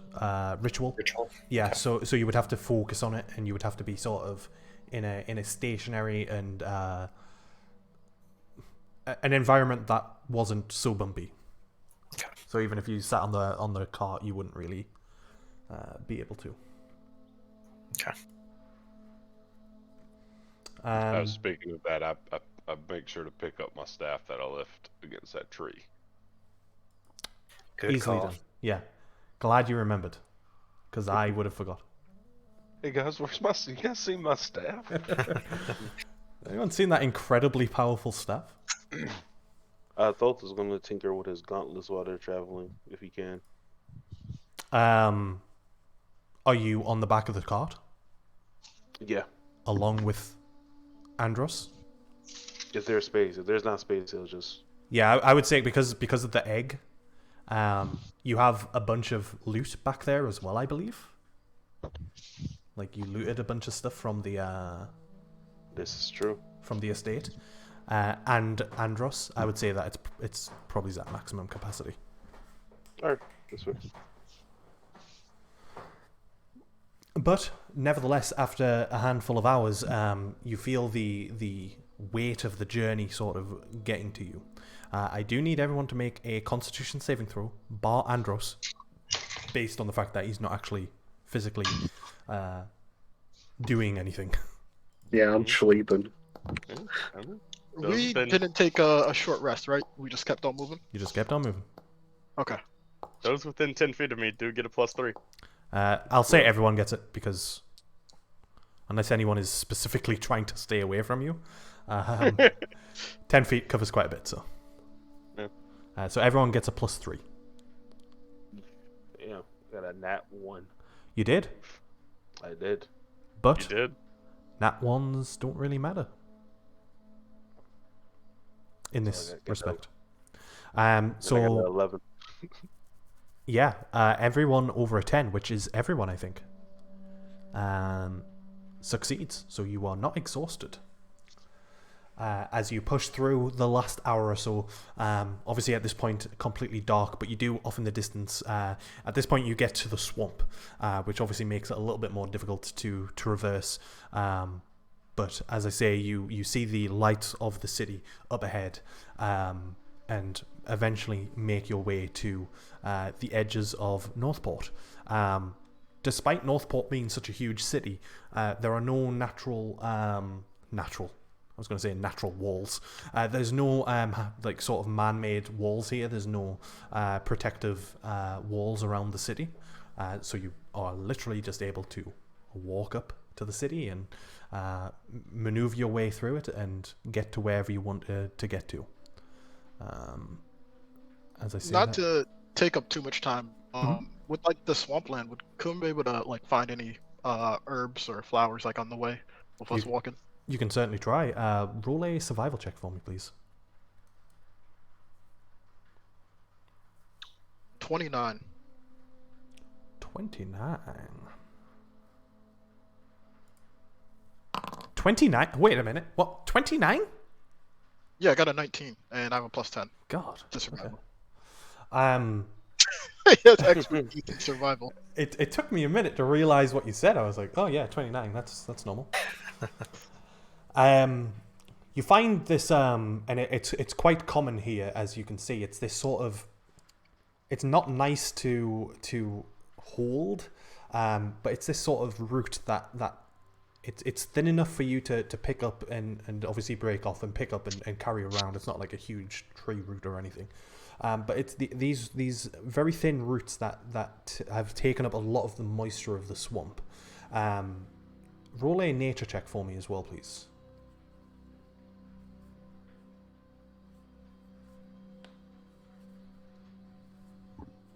Yeah, a 10. 10. You're not sure what they're called, but they're sort of they're they have this sort of greeny, almost diluted green color to it, and as I say, they soak up a lot of moisture. So even as you pick them up, and you if you were to squeeze them, it almost sort of just pours out this swampy, in this case, swampy moisture that it's soaked up. You find, like I say, they're quite common here as you walk through, and you're able to pick up quite a large amount of them. Let me quickly. Should I just call it moist plant? You can do. Okay. How many do I find? Roll a d20 for me, please, and plus. You said your survival bonus was plus 10. Yes. Yeah, just roll a survival check again for me, Okay. just for ease. 23. 23. You find 23 of them. Copy. Thank you. But before that, 2 minutes.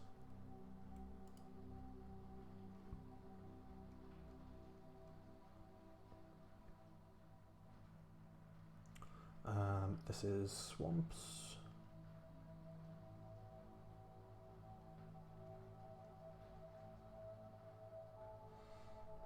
Okay, roll a d100 for me, please. A lot of rolls. Uh-huh. I can't roll that. This is because I've got like 5 different rule sets going into one, so. I'll roll on Foundry. 96. 96?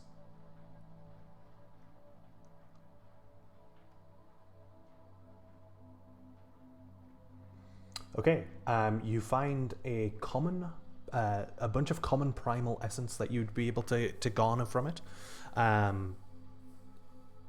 Basically, you could utilize those plants in either your cooking or hello. Yeah. Okay, You're Good. I thought I pulled my microphone out. You can utilize it in your cooking, in alchemy, and stuff like that. You gain half. Actually, we'll say the same amount. I'll rule it like that. So you rolled a 23 on your on your survival thing. Yes. Yeah. Yes, a second. So you obviously gain the 23 what they're called roots. They would translate into 23 common primal essence. So I don't know how Okay. you want to track them on your character sheet. I don't know if you just want to put like moist plant and then maybe in brackets equals common primal essence. Oh, gotcha. Yeah, I'll do that. Basically, when you can use those roots in your cooking or your alchemy, and it'll make more sense once we actually dive into you actually creating a potion, for example. You'll need certain essence, so that primal essence will be then. You'll be able to utilize that primal essence in the creation of certain potions or poisons or whatever it is you want to do. Got it. But yeah, you're able to do that on the move and gather a bunch of these roots as you go by. But as I say, you make your way into Northport. What is the plan? Are you heading straight to the Skittering Swordsman as you've been staying there for the vast majority of your stay? I'm assuming it's super late by the time I get to town. Yeah, you're pushing past sort of I would say 9, maybe even 10 p.m. at this point. Okay. Should we bring the cart to the boat? Not on the boat, but at least near the boat, so that we can watch it. Maybe some of us stay there, and if you guys want to stay at the end, then do that too. Wait, do we, Yeah, go ahead. do we need the cart? I mean, can't we just like sell it? Aren't we just gonna? Well, we get have a on the bunch boat? of stuff on that and dead bodies, and we need to talk to. Wait, why are there dead bodies? We have Raya and what's his name on it? I believe Gregory? Oh, Gregory. Raya and her husband, yeah. speaking of which, what are we gonna do with those bodies? Well, I want to talk to High Farrell, but it's really late, so we'll do it first thing in the morning. Right. Yeah. Okay.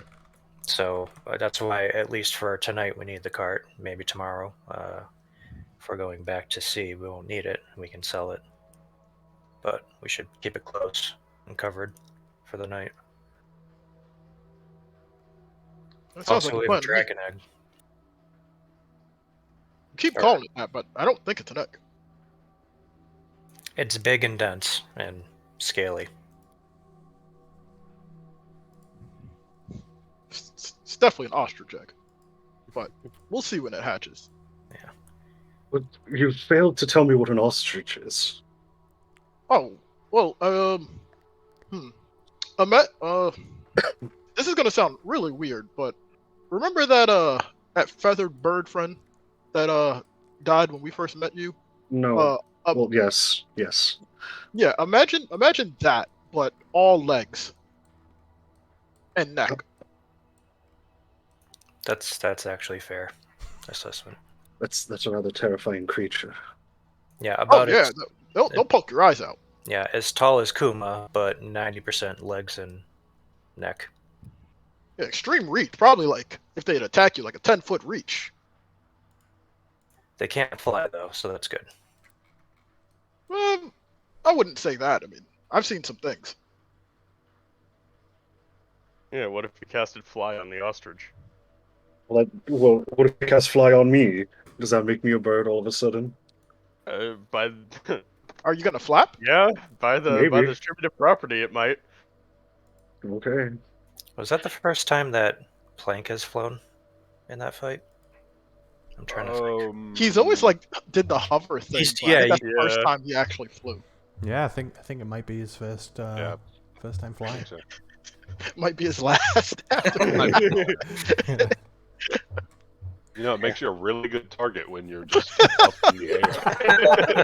Yeah. give it to someone else, and they For become everyone to see.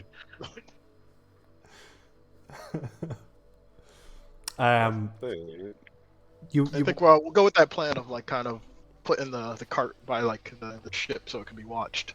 okay? I assume. As you head over to the ship, you head. Obviously, you're quite close to Darrick's Pier, the specific warehouse that you sort of infiltrated and fought the what's the word? Shredded eye. Yes, but that isn't the word I was thinking of. Hold on. Inquisitors. That Lady Farlight had sent out. As you get there, you can see that it's been taped up and sort of there's particular people outside. The majority of you would recognize these individuals as seekers of the Mages Guild. There is also a man in a sort of long trench coat. He seems to have a long sword on his hip, this sort of fiery ginger hair, and he sort of just stood out front. He's talking to one of the seekers. They do not seem to be concerned with you approaching or going by. They seem to be concentrated on the warehouse, but they are certainly there because of what has happened at the warehouse. Shot in the dark, but do I see Finn? Roll a perception check.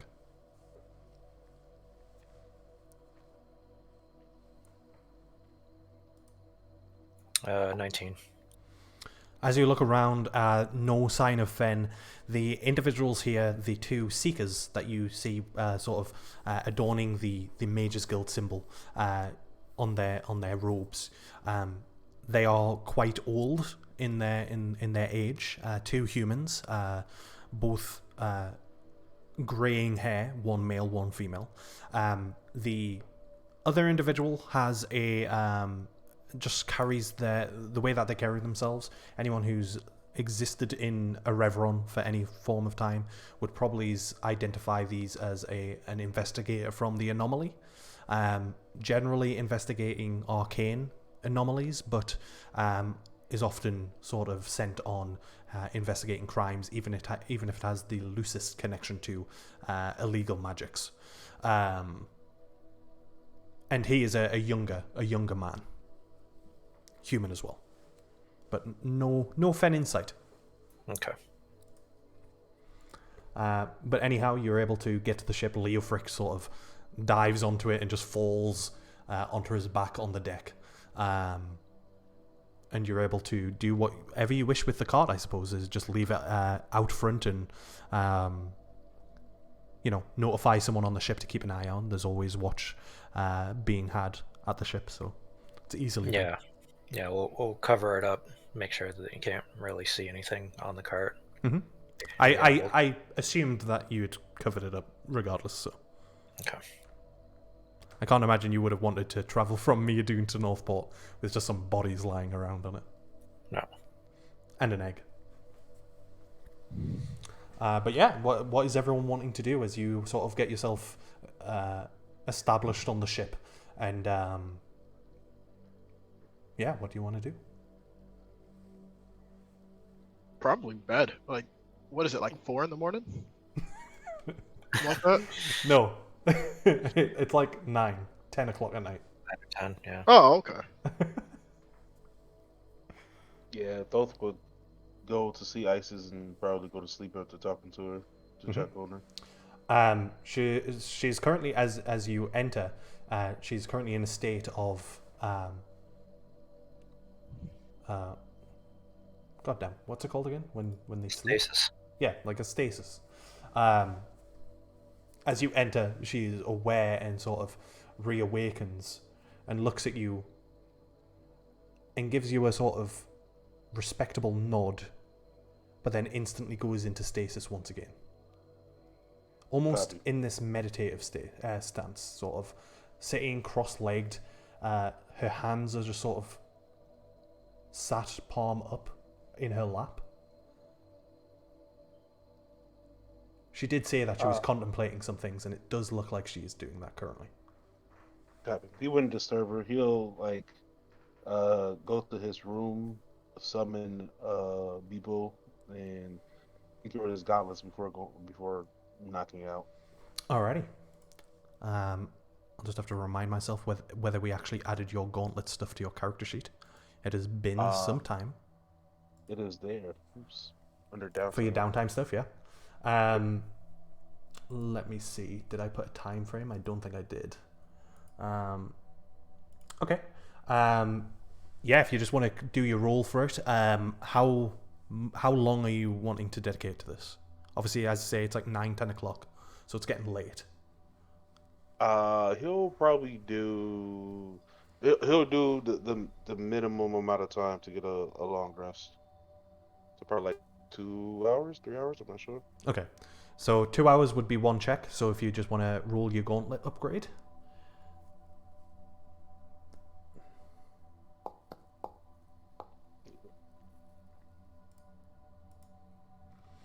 Yeah, as you spend a bit of time with Bebo sort of watching you sort of very patiently as you work through some of the blueprinting and some of the crafting of extra mechanical devices that may be required for the upgrade.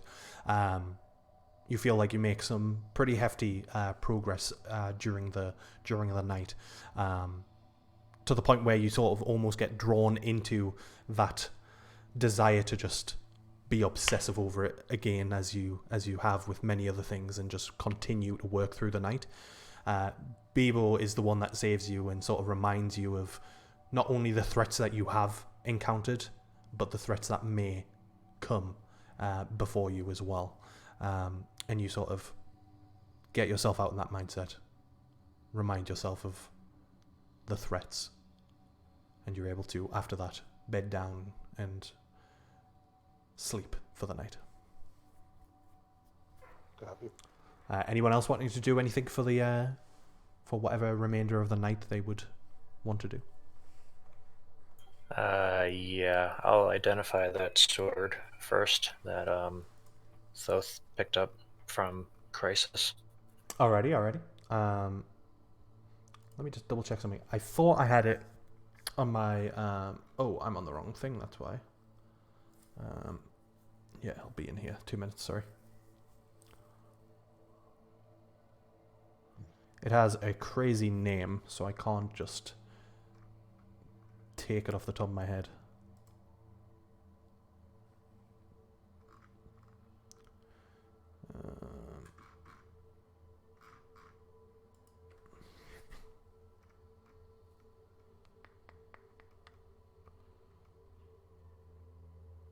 There it is.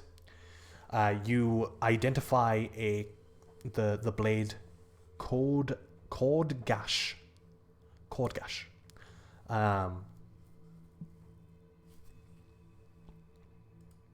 A short sword with a jet black hilt and guard. Intricate flame-like patterns running along the edge of the blade. A word inscribed near the hilt, which says the name of the blade, Cordgash. The blade feels vaguely warm as you eventually identify it. You should be able to find it on your D&D Beyond. I will post the spelling of it in Discord, just so you have it. Man, I was all types of wrong. Yeah, well, it's got one of those weird symbols above the A, so I'm probably pronouncing it wrong. Cord Gay? Maybe? Gaia? Cord Gaia? Maybe? I don't know. Who knows? But there we go. Okay. And then the other thing is I would attune to the DOS loot. Okay. And because I am not proficient with loot, I will just kind of practice with it. Ooh, a new downtime thing for Dante to play with. Oh yeah, because I don't have enough things I need to work on. Yeah. So yeah, try to. I have proficiency with a violin and a flute, so the violin may translate a little bit to the lute. So Yeah. I'll try to use some of that to see how it translates to a lute and get comfortable with it. Okay. Yeah, I'm actually going to... Not that I'm a musician at all in real life, so I mean, I could be completely wrong here, but I agree. I think it would translate. It would more so be the physical act of playing that would be different, as opposed to the sort of the science of the music type of thing. You would understand the chords and whatnot. So with that said, it's more so training your hands to do the business rather than your mind. So did that add to it? Yeah. So if you want to, how much time are you just dedicating it? I mean, same thing. Just a single 2 hour, because it's been a long fucking day. Okay. So. I'd say for something that you're a little bit more recognizable with, and something that's a little bit more simpler for you to pick up, you would only need to dedicate an hour per roll, basically. Okay. So if you wanted to dedicate two hours, that would be 2 rolls, obviously. Okay. Otherwise, you can just roll 1 hour for one roll.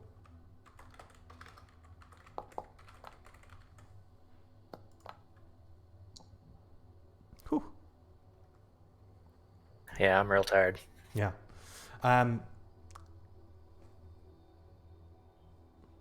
Did you click on the loot thing? Yeah, I clicked on it. Yeah. Okay, it didn't add your...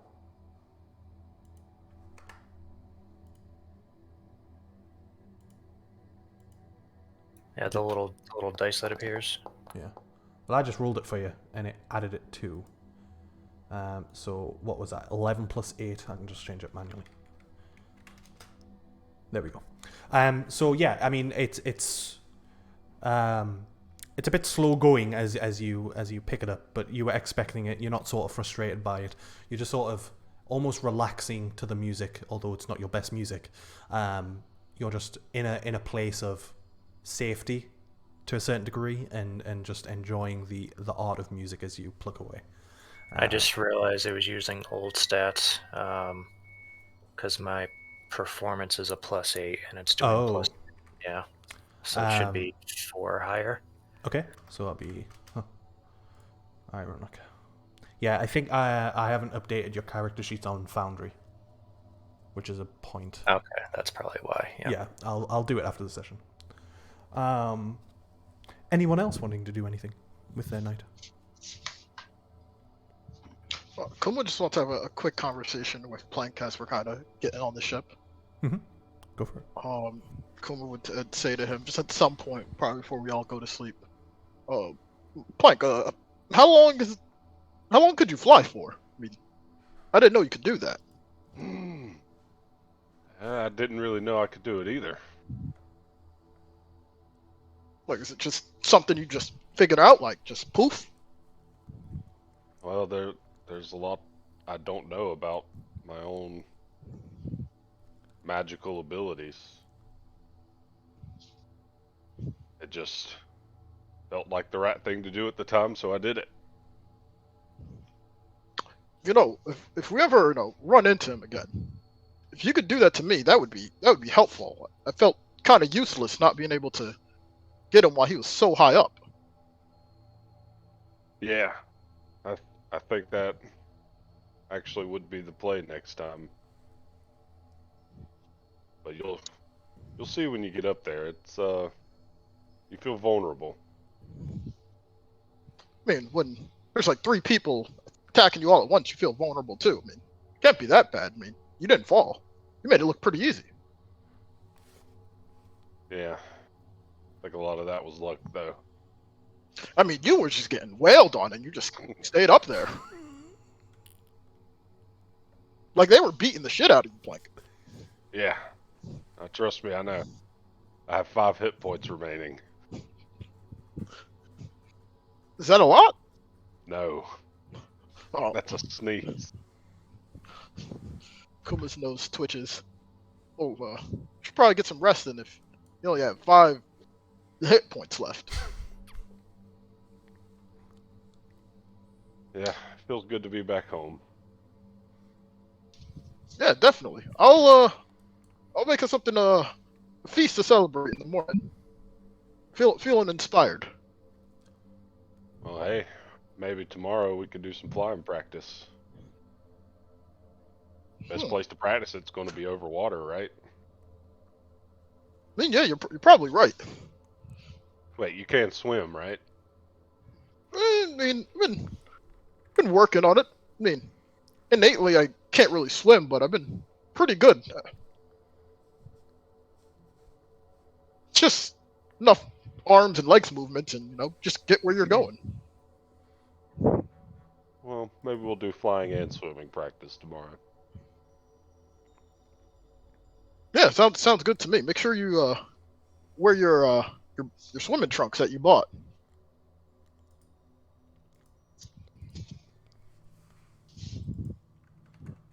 Come we'll What's leave. going on? We'll leave, and he's just going to go to bed early so he can get an early start on the day. Okay. I refuse to acknowledge that hit points are a canonical thing, by the way.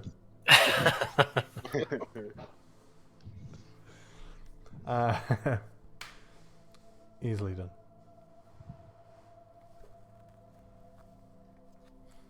Anyone else wanting to do anything?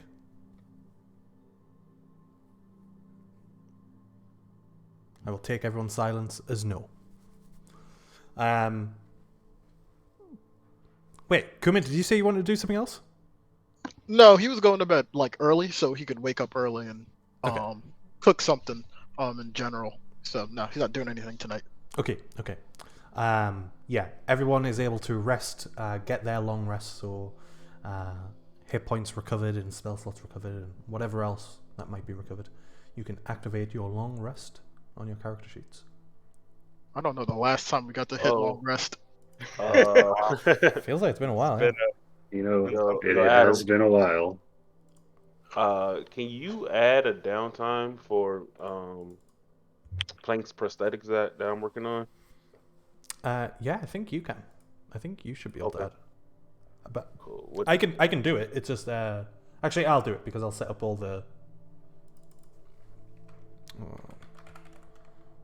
You're making him a leg, right? Yep.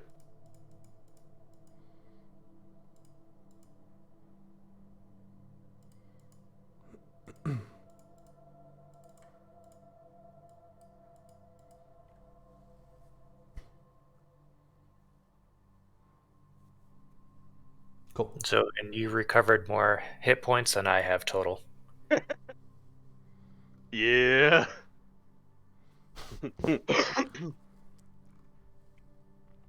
I think if you had 8 on you, I think your max HP goes back to normal now. It does. Yeah. Yeah, I reverted. Unfortunately, I'm no longer close to 100. One day, man. One day. I'm pretty close. I'm doing pretty cool. I'm like 14 away I'm 100 2. what? from 100. 100 hit points? Yeah. Yeah? Oh my god. I got 46 to go. I'm almost there. I got 50 to go. I got Exactly 2. 50? Yeah. Nice. Oh man, I thought I was the lowest on the totem pole, but look at that. Yeah, Plank's an old man. That's true. I didn't know we're making a Constitution measuring contest. Always Ooh. are. Whip out our cons. Gotta record some fun. Hell yeah. Speaking of which, I don't know where I'm going with that. As Kumar, as you wake up a little bit early to get some cooking going, you hear the sort of the gentle rain pouring onto. Did you go to the inn to sleep? He would have stayed on the ship most likely. Okay. Yeah. So when you wake up, you hear the rain hitting the upper deck of the ship.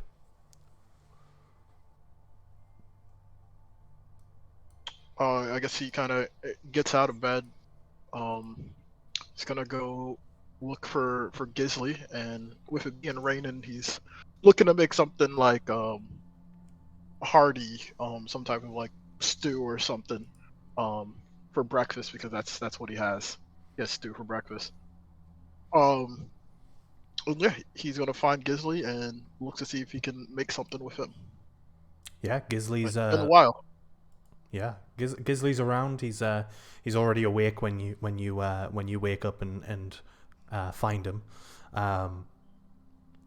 Mechanically speaking, what are you wanting to make? He is gonna show Gisley the bottle of wine, Okay. and he's going to sort of put it like up on a shelf. That's also next to this dagger that has a diamond in it, and Kuma's just slowly amassing wealth in this kitchen that no one knows.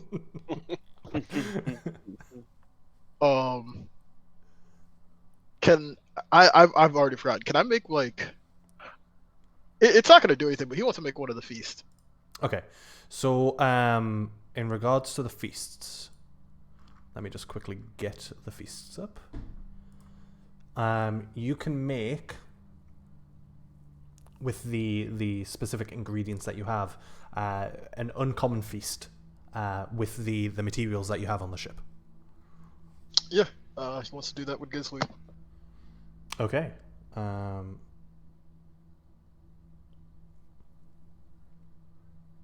If possible, So- because me and him are both. Could we make it like for more than just like 6 creatures? Because he does want some people on like the ship to have some as well. Yeah. Sorry, just bear with me one moment. Can't remember if there's a role for this. I think we said that there wouldn't be for this.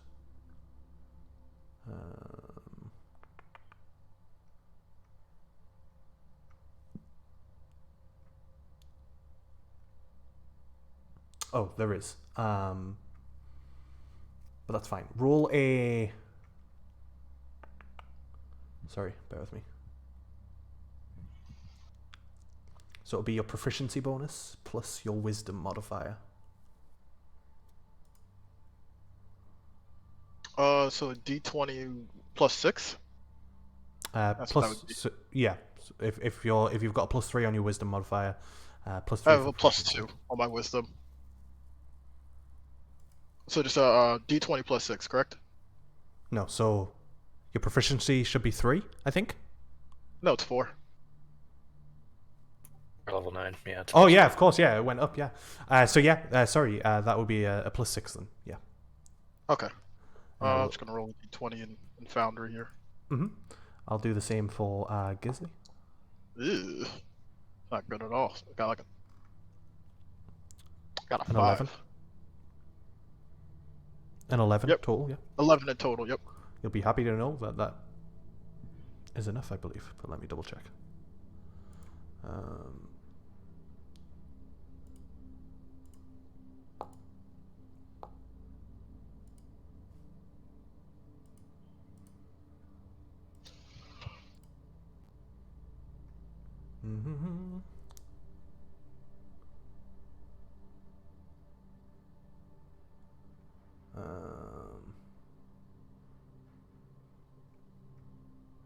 Well, that's awkward. It doesn't say.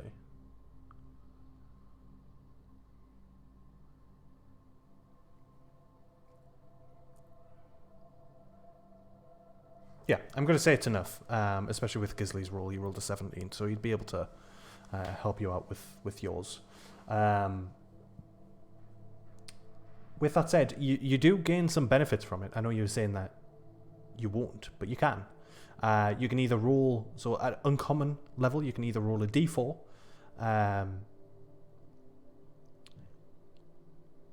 per traded hit die. Oh, you can trade a hit die. You can trade a number of hit die in this way, up to a number equaling your proficiency bonus. If you trade in, if you want to trade in any hit die, you can roll a d4 for each traded in hit die, and you gain temporary hit points equal to the value rolled. So if you wanted some extra temporary hit points, you could. You could also trade 3 hit die in for an additional spell slot if anyone wanted to do that. Holy shit! Wait, what? Have you got what now? Have you got the PDF thing? I just had the uncommon feast open. I didn't. I'll open the PDF thing too. Yeah. So I can't remember if I showed you the benefits, but the benefits are underneath. You can trade your hit die in and gain certain benefits from it. So you can if you trade some hit die in, you can roll a d4 per hit die you trade and gain temporary hit points equal to the value you roll on the d4s. So if you trade in 3 hit die, you get to roll 3d4 and you gain temporary hit points equal to that total. You can also trade in 3 hit die for an additional spell slot. At an uncommon feast, you gain an extra first level spell slot if you want to, depending on the rarity of the feast. It will determine the level of spell that you can trade. And you can gain a point that can be expended like inspiration by trading 5 hit die. So that one's quite expensive, but that is what you get at an uncommon feast. So everyone that eats it gets this benefit. Yeah, I'm going to say that the creature who eats it chooses what benefit they want to. Actually, no, we're getting into weird territories if people are getting different benefits from the meal. So I would say that the cook, it's the cook's decision on what benefit you want to present. Let's go with the big one. If anyone wants it, you can trade in 5 hit die for inspiration, because we're not gonna fight anyone. We're not gonna need these hit die. It's gonna be nice and safe. I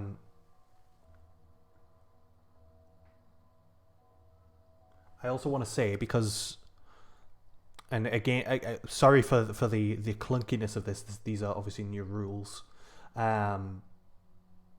When having a hit die, I'm just going to read this out because I'm skittering about the sentence. It says up to 5, but we're saying up to 6 for us. Up to 6 creatures can consume this feast within an hour of it being prepared. After consuming this hearty meal, you become satiated for the next 24 hours. You gain the benefits of a common feast, which is... On your next long rest after the meal, you will gain an additional hit die. So usually at this level, you would gain a maximum of 4 hit die per long rest.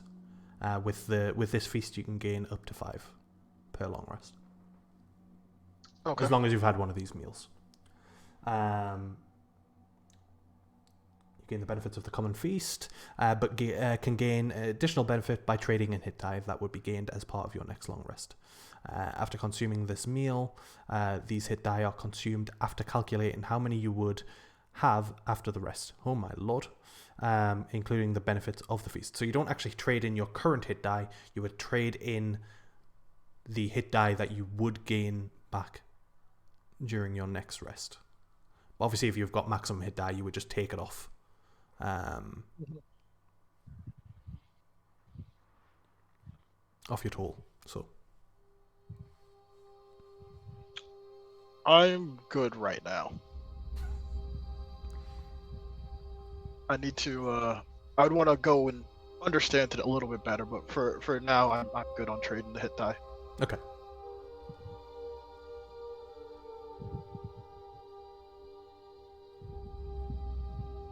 But that's what Akuma's doing in the morning. So there will be some form of. I mean, it's a feast, but Akuma's gonna call it. He's making a stew. There's just a large pot of just stew. Probably some of the wine that he found.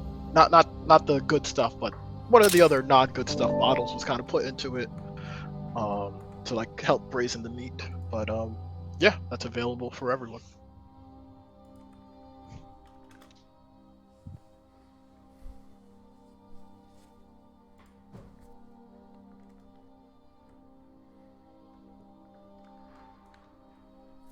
Yeah. So there's basically 2 sets of this made with yourself and Gisley. So there's like 12 servings of this stew. I'm sure the party, along with a couple of the crew, sort of gather round the table and eat what they can and enjoy the benefits of it and the flavour of it.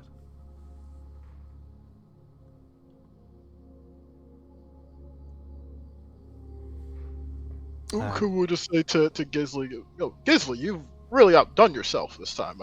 I've been away from the kitchen for too long. No. This one was you need to all come you, back. sir. All of you. No, you need to give yourself more credit. You need You're- to you're give a lot- yourself more credit. You're right. I do need to give myself more credit. Wait, It's no, kind of just like you give me credit. keeps on eating as he like kind of picks up the bowl and is looking for seconds at this point. Gisley's going to dive in there before you can and get some more.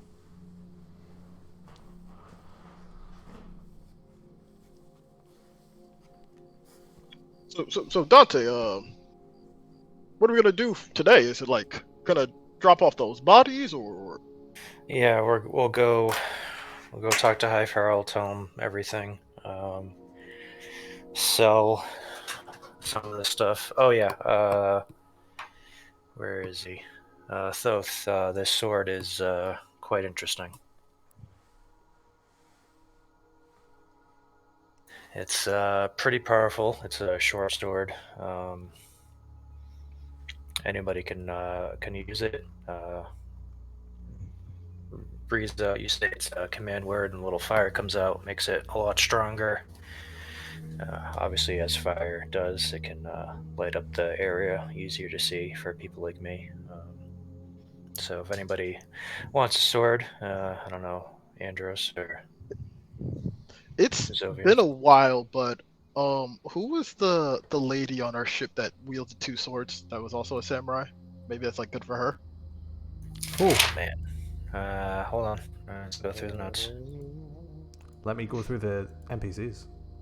It's been a while since we've seen all the NPCs. You've got Asa. But Asa? Yeah. No, Asa was like watching the brig. yeah, she's I can't remember her name. The sister of that woman who sacrificed. Frida's the former captain or second command. Frida's the former captain. Is she a samurai? She's not a samurai. Oh, I thought there Didn't was she do someone. like the echo? Isn't she like an echo? Yeah, knight? she's yeah. Oh. And then we had Estrid. Estrid was the one watching the brig. I don't think there was a samurai. Oh, okay. Oh, I'm guessing Thoth is not at the boat yet, because it's the morning, so he probably wouldn't get there until a little bit later. I thought you were in the boat. Yeah, you can get there and by now, because obviously although Kuma got up early, he would have spent some time cooking, so you could have gotten up and been at the ship by then. Copy. Yeah, Thoth would talk to Dante, and he would discuss maybe if no one wants to use the short sword, I can try to strip the enchantment and move it to something else. I mean, yeah, it's a pretty powerful sword, so we should definitely hold on to it. I don't think we should sell it. No, I'm just curious. Maybe if I can learn the magic, I can make it more applicable to more things. Yeah, if nobody is looking for a new weapon, I know everybody kind of likes their stuff at the moment, but yeah, hold on to it for now. Copy. Adam, what would I need to do to learn the enchantment on the sword? It would be a case of spending time with it and doing a number of checks. So one, learning the enchantment and figuring out how to either and this is more down to flavoring. It would be the same sort of mechanic wise, learning how to either duplicate the enchantment or converting the enchantment depending on how you want to flavor it.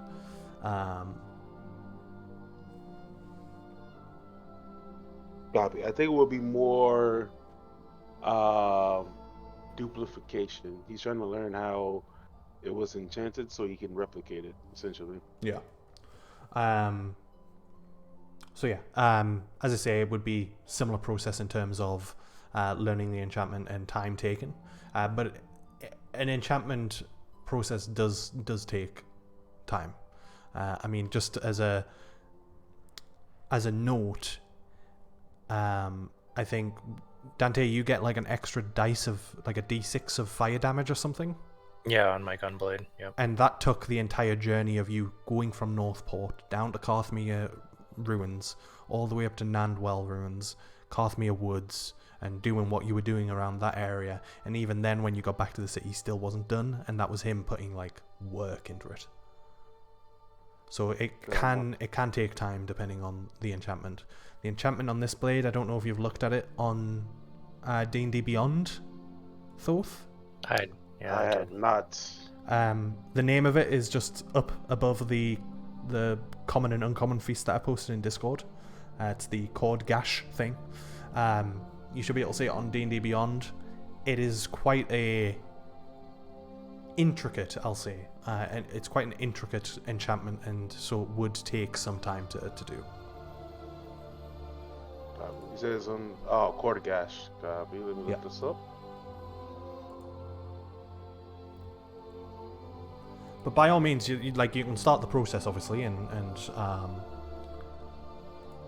we'll see how long it truly takes. But yeah, knowing, at least hearing what Dante has said, hearing what he's told you about the blade, and just basically looking at the blade and some of the runes that's on it and the rules that sort of surround it, you as the person you are would imagine that it is going to take some time to complete the enchantment, or the learning of it, should I say.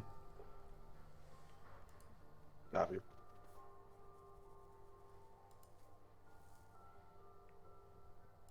So back to your point, Kuma. Yeah, we'll talk to High Farrell at the Yellow office, tell him the situation, sell the cart. I think we have regular old plate armor to sell as well.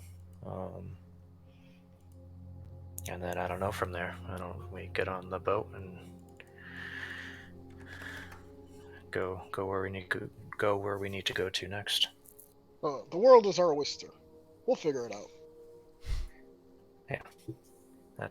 So I don't know. I think we'll be here for another day. So if you guys need to pick anything up or talk to anybody. Question, Adam. I've had in my inventory this letter. I don't remember where it was from. It was addressed from Ryla, and it has a key. Yeah. I don't remember if I shared that with anyone. It's from the warehouse, I believe. And the key... If it's that one, then the key would be for the if you remember in the room, the meeting room, there was a trap door in the corner. Believe the key was for that. And someone it wasn't needed because one of the Inquisitors went through the trapdoor. Gotcha. Okay. So it was already unlocked by the time people started getting to it. So. Okay. As for it was addressed to Raya or from Raya. I have one address from Raya. Yeah, 2 minutes. With a key. Because I found a bunch of letters, and then there was that one in specific was the unique one. Yeah. If it is, if because there was a letter there, and if it is the letter from Raya in the warehouse, which, given the fact that it's a key and a letter, then the letter itself was just confirming the work required basically to kill all of you, or well, not to kill you, but to kill you and or capture you, and to return them back to Miadoon. To return you back to Miadoon, sorry. Gotcha. Okay. If it is that, I can't think of where else a key and letter would have been from Raya. So.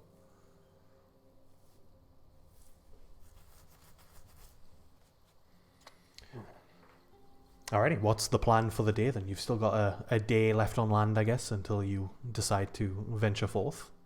Obviously, Dante, you wanting to take things back to the Yellow Office and such. Are you wanting to do that immediately? Is anyone accompanying Dante? Yeah, I'll go with him. No one else does. Be his bodyguard. I'll go with Dante too. Alright. Both gonna try to work with Plank on his prosthetic today, if Plank is available. Yeah, that's good. Alrighty. Coolio. So we'll pick up with the Yellow Office dudes first. I just want to verbalize it. Andros, you can take away 1 point of exhaustion as well. I am now slightly less exhausted. Still exhausted, but less so. I feel more like I just had a really good workout yesterday, and my body's just really sore. Yeah. Exactly. Coolio. Let me get my Yellow Office notes up.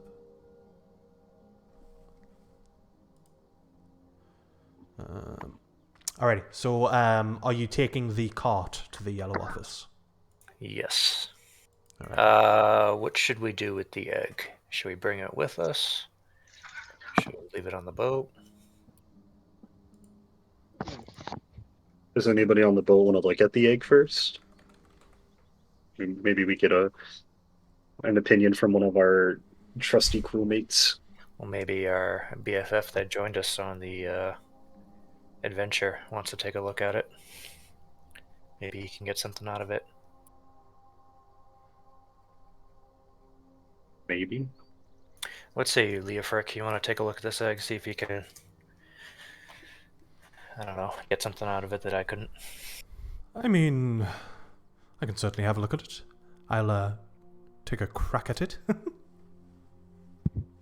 No? Oh. I like this guy. Sure, you can leave it here with me. I'll make sure it's safe. I won't let Kuma get his hands on it. He wants to gobble it all up. Hello. I mean, I would share it. Most of it. Oh, in that case, have at it. Okay. I guess Kuma's gonna go for the egg now. I'm going to put an arm out to stop Kuma.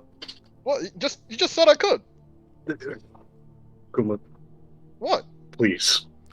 If you're What? He just told me I could. What's the big deal? We need to know what it is first. Yeah, we crack it open. That's how you find out what's in any egg. Okay, what if cracking it open is a bad idea? Well, put it like this: eggs are gonna crack open one way or the other. I thought you said you didn't think it was an egg. It's not an egg, but you guys keep calling it that, so that's the easiest way to describe It's in the shape of an egg, so we're just calling it that for ease. Well, anything circles, not neck. It's more oblong, oval. Yeah. It's more egg-shaped. You know. If Cooper is obeying my commands, does that make me the new captain? No. He's just an idiot. Captain Leofric. You're I'm going to good, be idiot. honest, it does have a particular ring to it. Alright, we'll take it up with Plink, Leofric, see how he likes it. Yeah, I was about The to say. Plank kind of overrules all of you guys. He's the smartest one. Plank?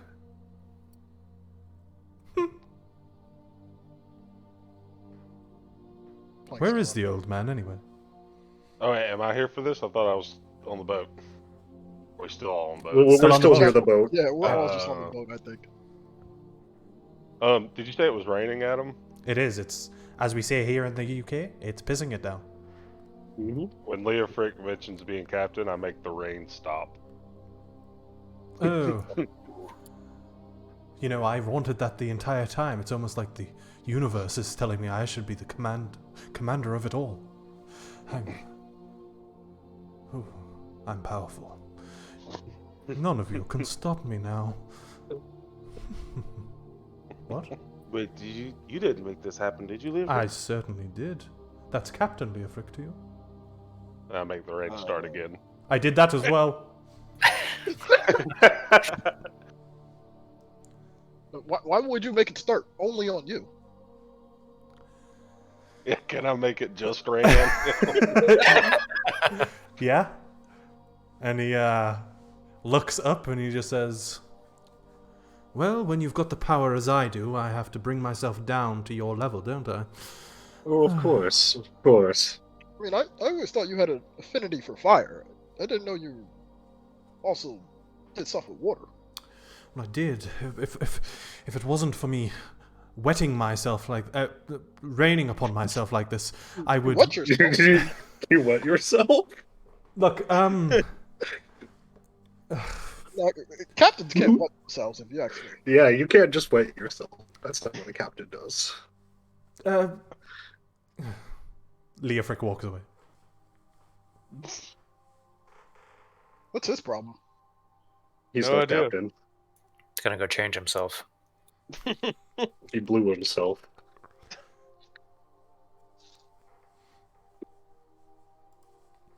Well, Alright. I mean, it's your guy's egg. I mean, what are you gonna do with it? You guys make the decision. I just want to know what it is. It's interesting. Yeah, I think I want to talk to Bartram when we come back. Maybe he knows. I think that's a good idea. I think. I trying also to think figure that's a out good idea. How this maybe egg can be used, if it's maybe if it has magical properties, it can be harnessed. Probably has I would tasty love to. properties. I would love to do some experiments on it. Me too. Maybe it's another pet dragon for Zovian to lose. Wait, Zoe had a dragon? I don't. Do dragons still exist? Apparently, there's one left, Apparently. and Zovian lost it. If you didn't have enough matches. Listen, I know where it is. I know where Sunflow is, okay? We just have to get there. That is some mighty confidence for someone who literally has no idea where Sunflow is. Just coming in and ruining the whole charade. Yeah, apparently they had a pseudo dragon before they met me, and then they lost it. I do. What's So what? all this do I- bay stuff? Does Dove know that? I'm sorry, Zovian lost it. There it is. Still think we should have ate it. The dragon. The pseudo dragon? Yeah, that's probably like one of the rarest meats out there. Imagine how. Didn't we learn just like a week ago that was incredibly necessary for what we were trying to do? It would probably make more sense to try to, figure out a way to maybe have them reproduce and have more dragons before you start eating them. No, it's rare, so it's better if you eat like the last one. Well, your conservation skills scare me because you don't have any. It's not as You rare. don't want It's it not to as go valuable. extinct. It's like, imagine caviar. It's rare and it's hard to get.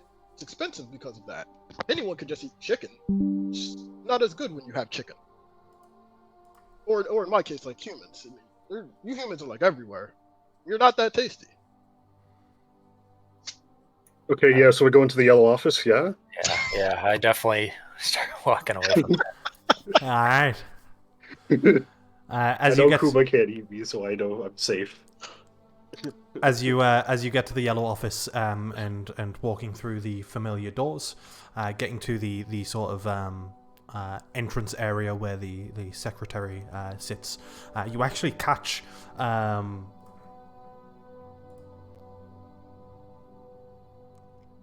a feral passing through the hallway, and he's carrying a bunch of books, ledgers and different book-like equipment materials as he scurries through, and he catches you all as you enter, and he just says, "Oh, reporting back, I assume." Yeah, it didn't go as smoothly as we hoped, but we have a resolution. He holds his finger up, almost to shush you, and he looks back to the secretary, and he says, go get yourself an early lunch." And the secretary bows quite deeply towards the captain and scurries off. And he looks to you and just says, "Oh, sorry, continue." So yeah, it appears that the husband was just as much into the situation as Raya was. Their entire house, or compound, or complex, seems to be dedicated to this serpent cult that we were following. A serpent cult? Did you tell? Yes. I don't think you told me about that, did you? He Can places. we mention it? He think places his journal down and starts swiping through his journal and notes. Did you? I feel like we gave some background to Raya. Yeah, you did. Yeah. I'm not. I don't know if you gave any serpent information. It might have just been cult information. Yeah, maybe. We'll go with that. Yeah. If you told me you didn't, I didn't write it down, and quite frankly, if it's not written down, it's as good as not known. So, refresh, please, serpent. Yeah, so we initially came into Raya, stopping her from raising the hand of the night serpent, and it appears her and her husband are very involved with this night serpent and bringing it, I don't know, to power, to... Night serpent Yes. looks at you as if to say, like, what? What is a night serpent? Big snake. Oh. Snake, dragon, demigod, it's very powerful. We've been... Are you speaking of a forgotten god? yeah. Yes? He's Yes. definitely forgotten now because we killed him. You killed the Well, god. it's not forgotten because we know about it. Well, not anymore. You killed a god. No, we killed We- the hand of the night serpent. It's a complicated process. You cut the god's hand off? No. It's more of a metaphorical hand, like the creature. No, I cut its hand off when Oh, we were fighting it. Its hand definitely got cut off. Kuma didn't they do that? Yes, he did. this is all overwhelming, especially in the morning when I wasn't expecting visitors. So, right, yes, Raya, cult, Gregory also part of the same cult. Yes. Wanting to do bad things, yes. We Are they here? Have you captured them? That's a really good word for what we did. Yeah. I mean, they are technically captured. Did you guys hear Sophie? What the fuck was that? I didn't know Soviet was here. Where are you hiding, Soviet? Zovian is just behind you. I've been here this entire time. Oh fuck! It makes sense because he doesn't have his metal boots on today, so he's not as clanky. He's got his Crocs on. Yeah. Oh, I was gonna make that joke. Damn it.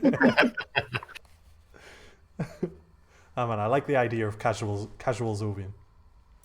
He's wearing his full plate armor, but just his shoes are Crocs. No. Casual's over. It's got like the wife beaters, some shorts, the Crocs. Still has the metal helmet. I was about to Yeah, say, I want to imagine everything is casual bar the helmet. there we go. Exactly.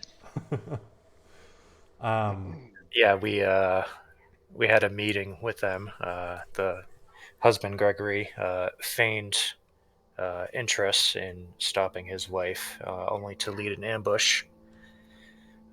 Nearly killed all of us. We tried our best to subdue them, but due to the nature of the fight, we killed them. They're in the cart outside at the moment, both the wife and the husband.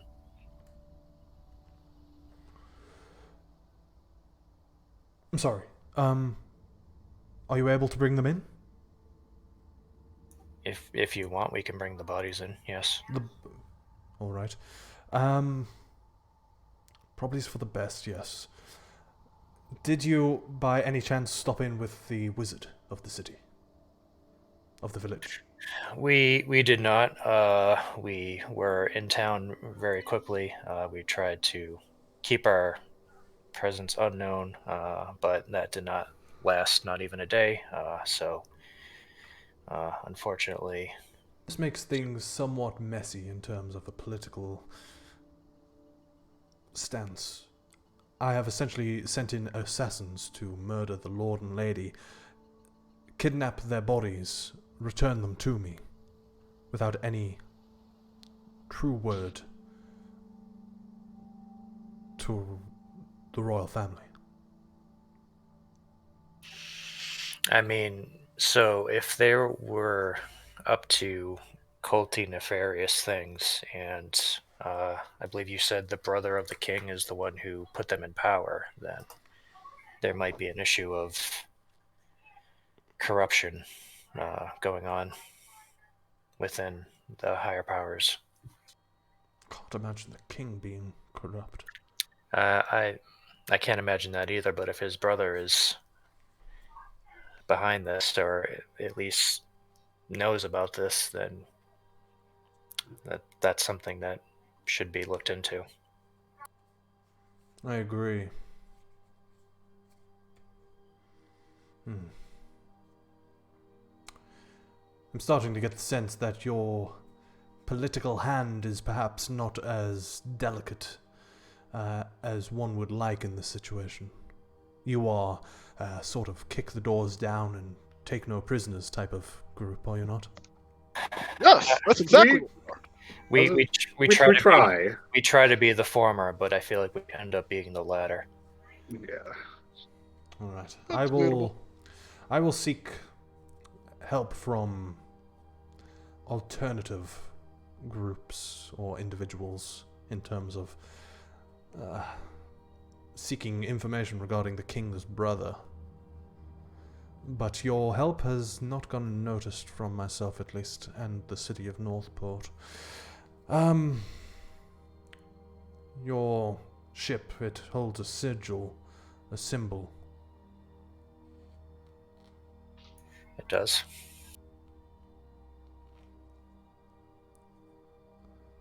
We also have our own for our group. The symbol on the ship is... Oh, I thought we had The symbol. separate. No? Okay. JK, didn't say that. He'll say, I'm going to speak to some trusted lords and ladies. I will attempt... Can we come? Absolutely not, my friend.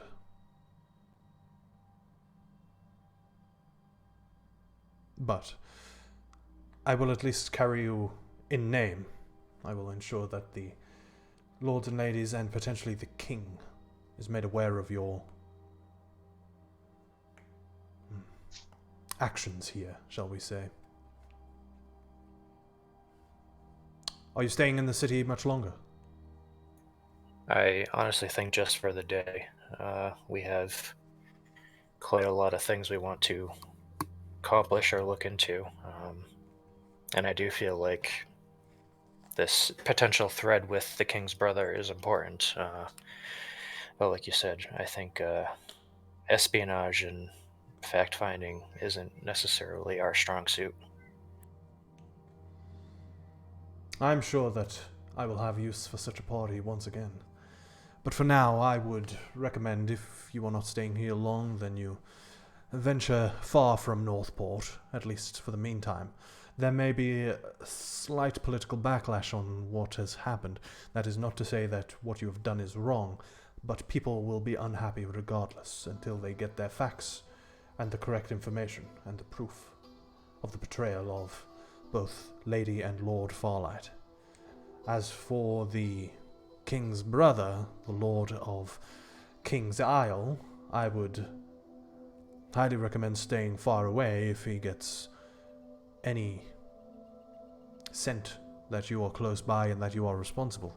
Then if the connection between him and the Farlights is true, and they are truly connected in some way, shape or form, you would not just be against an individual in his case, you would be against his army.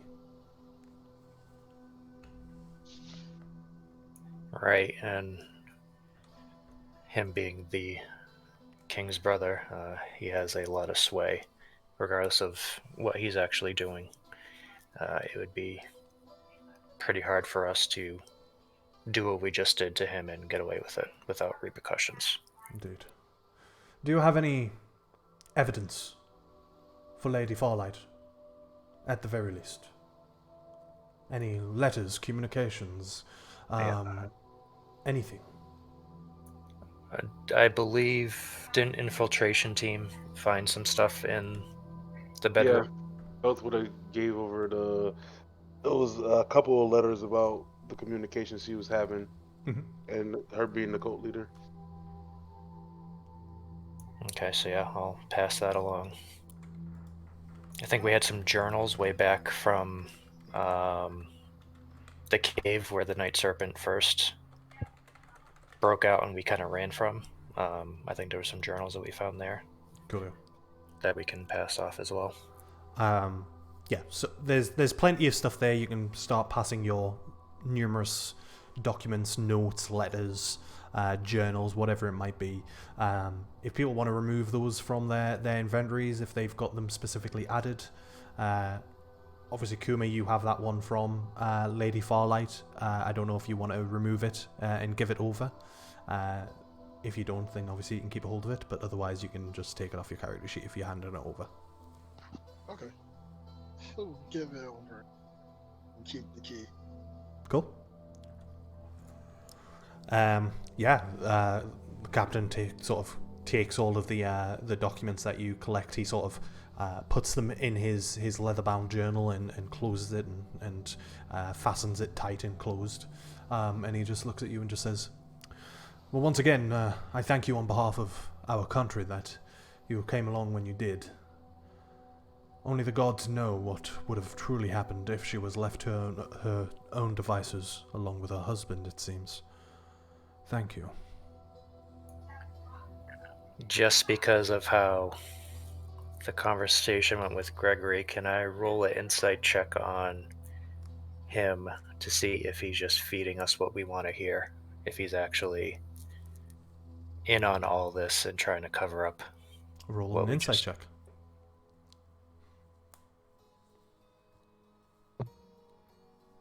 He's the... Oh, Jesus. He's Santa Claus. Dante? It is a new day. You're lucky. Do you want to use a luck point? You know what? I can't get any lower than a 1, so... This is true. You can, however, get another one. Don't you do this to me. Wow! Yeah. Love it. I honestly... I think the feat has worked twice for you. I don't put that into the atmosphere and it shall be done. Why? Not lucky. I am making this Forgotten God when I get enough points. I am doing this. This is absurd. Dante, are you able to use another luck point? No, there a way you rolling 3 in a row? You shouldn't have said that. You shouldn't have Can't said roll that. 3 in a row. It doesn't specify. Look, all I'm saying is, what are the chances of getting 3 natural ones in a row? Can I get like a year's supply of something if I get 3 natural ones? Yeah, you can get a year's supply of natural ones if you want. Yeah. Woo! Congratulations. I think it's just the dice god saying you can't read this, man. Yeah. He's Santa. It's up to you. No. No? Do it. Come on. You gotta do it. You gotta test it. No, he already said no. He denied it. As you look him over, I mean, he's a difficult guy to read, but there was a certain pride to what he said. You believe him. Okay. Just roll another insight for me, please. Oh boy. It's not going to get you anything. I'm just intrigued. Oh my god, it hovered on the 1 again. But no. Close.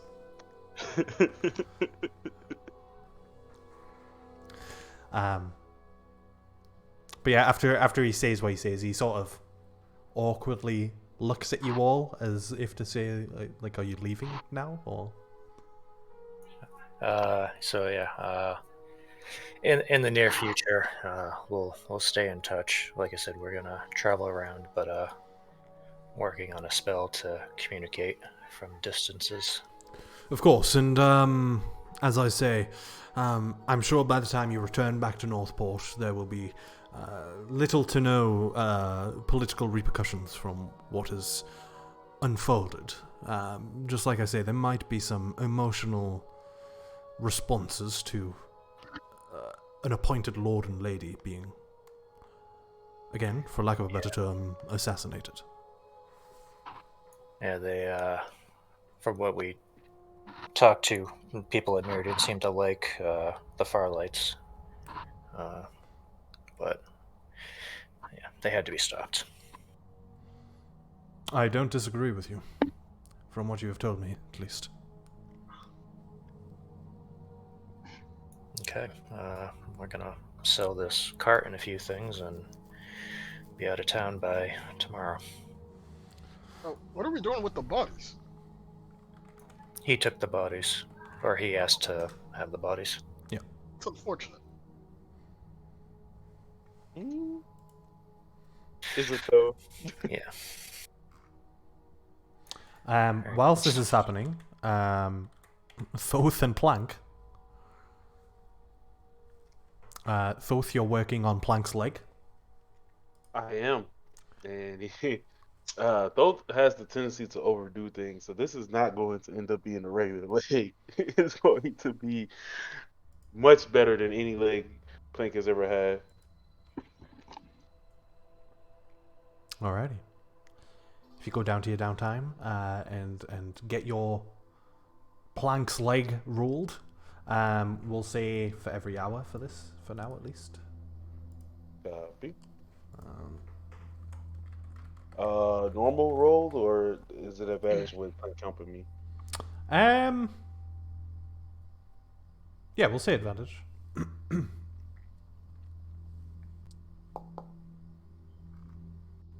too bad. Yeah. You spend the first hour sort of accompanying yourself with the stump of Plank. You have to obviously take the current prosthetic that he has, which is an impressive prosthetic given that it's only made of wood. The way that it's been carved is almost expertly done and almost foreign in its design. Just the style of it. There's certain carvings and a very for lack of a better term, sort of a very Viking style design to it. It's something that you've not saw, at least in terms of the design of it. But as I say, it's impressive. But you spend the first hour accompanying yourself with, you know, the length that you're going to require, the size of it, and whatnot, and understanding how you're going to connect it to Plank's leg. How long are you doing this for? How long is Plank willing to sit there and be prodded and poked? I mentioned Plank is reclined and drinking, so he's probably good to go as long as Okay. it takes. Thoth is diligent. he is he is focused. Also, Plank hasn't taken that leg off or washed the stump since Oh god. Oh, yeah. Oh man. Thoth, A true pirate. It is just fused with the wood at this point. Thoth, if you weren't immune to poison, it would have been a difficult time for you. Thoth is like completely unfazed by any of this. He's like, oh, this has a lot of history behind it. Yeah, there's certainly an aroma on the air currently that if anyone walks past you on the ship, they certainly their nose twinges a little bit and they sort of hold their hand up to their nostrils a little bit, but you're able to deal with it yourself. In that case, yeah, roll another roll for me, please. Right.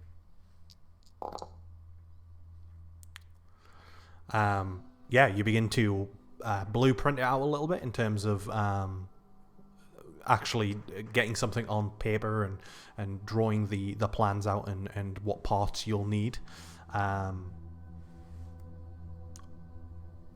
Yeah. What are you wanting to enhance his ability to walk, or just get it to a point of normality? Because I mean, he was able to walk to his full extent anyways with the wooden prosthetic. Are you wanting to enhance it? Yeah, he's going to enhance it because this is what Thoth does. Yeah. He can't just make something Ordinary. similar or Yeah. ordinary. Yeah, that's He might even use which this may be a horrible idea. He might even use some of the arcanum in the leg. Ooh, okay. Interesting. Yeah, he probably would do that.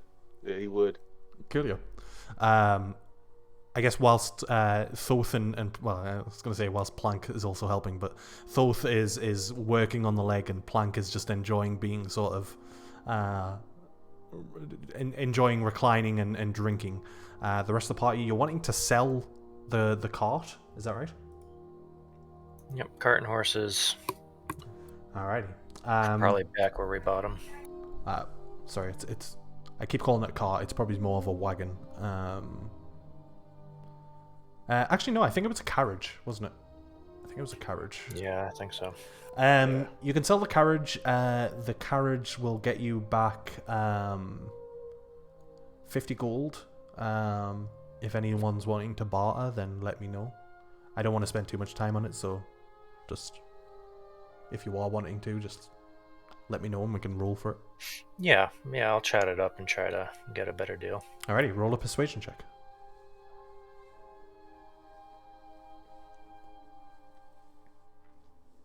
That's an 18. With a bit of back and forth, you're able to get 70 gold from it. Nice. Do we have a party fund thing? Yeah, it's under the ship. Sorry, it's under the ship. Okay. So if you go under party and then vehicles, Yeah, I got it. Yeah. It's under the Silver Serpent. And then you're wanting to sell the horses as well. We'll say you get 30 gold pieces from that. That's taken into account your persuasion check. I believe there was only 2 horses. Sounds right, yeah.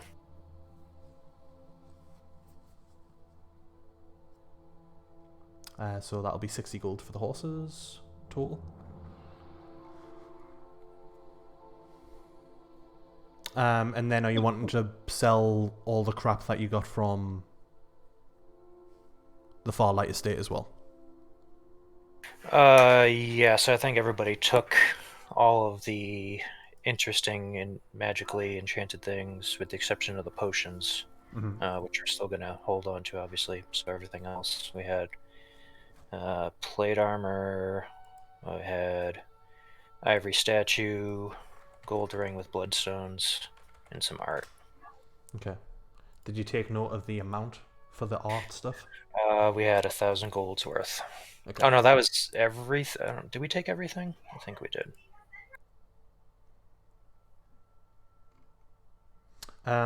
I think it was... That was what you took. You didn't take all the larger pieces of art.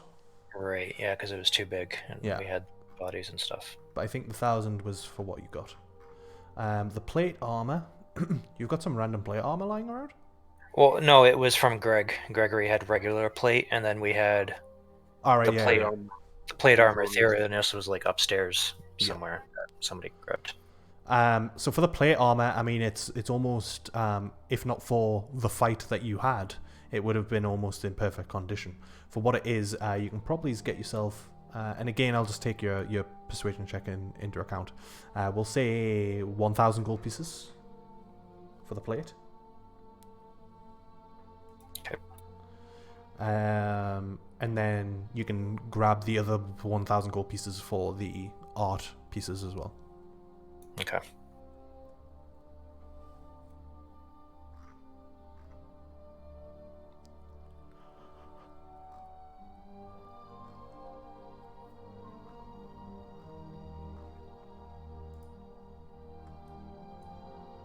I'll look to the group of guys that are with me after all that and ask if there's anything they want to pick up or grab.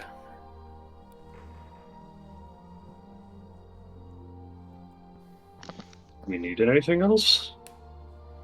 I'll probably have to resupply the boat, but That's true. we'll go back and do that. I'm sure Plank knows what we need. I mean, now's probably the perfect time to do some shopping if anyone needs anything else before we leave here. I mean, we did just get a bunch of stuff, so yeah, I think I'm good. I need to make some more rounds, but I don't think I need to buy anything. I will say as well, of course, I think I touched upon it last time, Kuma, but if you're wanting to jump from uncommon to, like, uncommon feasts to, say, rare or very rare, you can do so. It would just require paying more money. In a city like Northport, the max you'd probably be able to get is 1 up to rare. So if you wanted to buy a load of, like, food for the ship. Just buy the good. It's not even a question. Buying the good stuff? Yeah, put it on Plank's tab. Alright, let me... Because I did have, when you were due, more supplies. So let's see when that was coming up. I think it was quite soon. So the current date is the 4th of Aliel.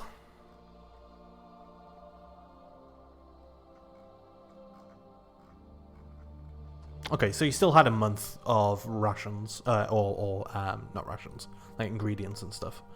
So I guess how much are you wanting to add to that, in terms of like time wise? Oh, nothing too crazy. Maybe like, God, even a week. Let's just go with a week's worth. Just an extra week? Of like the good food, since we already have a month of other food. Yeah. It's the special occasion food. Okay. I will add... Oh, I'll just make a note. I need to log into my calendar thing.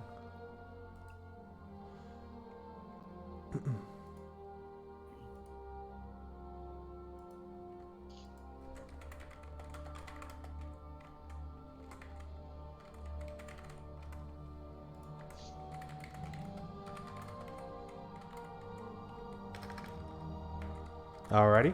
Anyone else wanting to... Oh. Sorry. A week would be... Just for costs, sorry.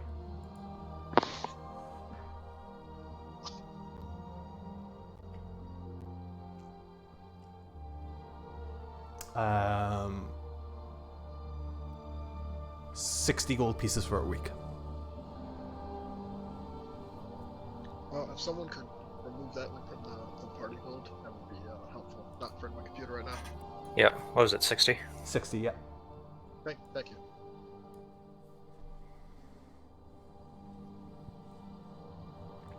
Anyone else wanting to buy or sell anything? May as well get it sorted now.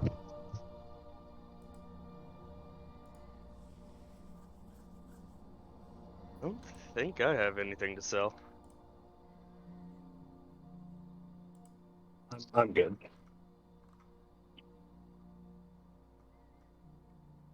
Yeah, I'm good.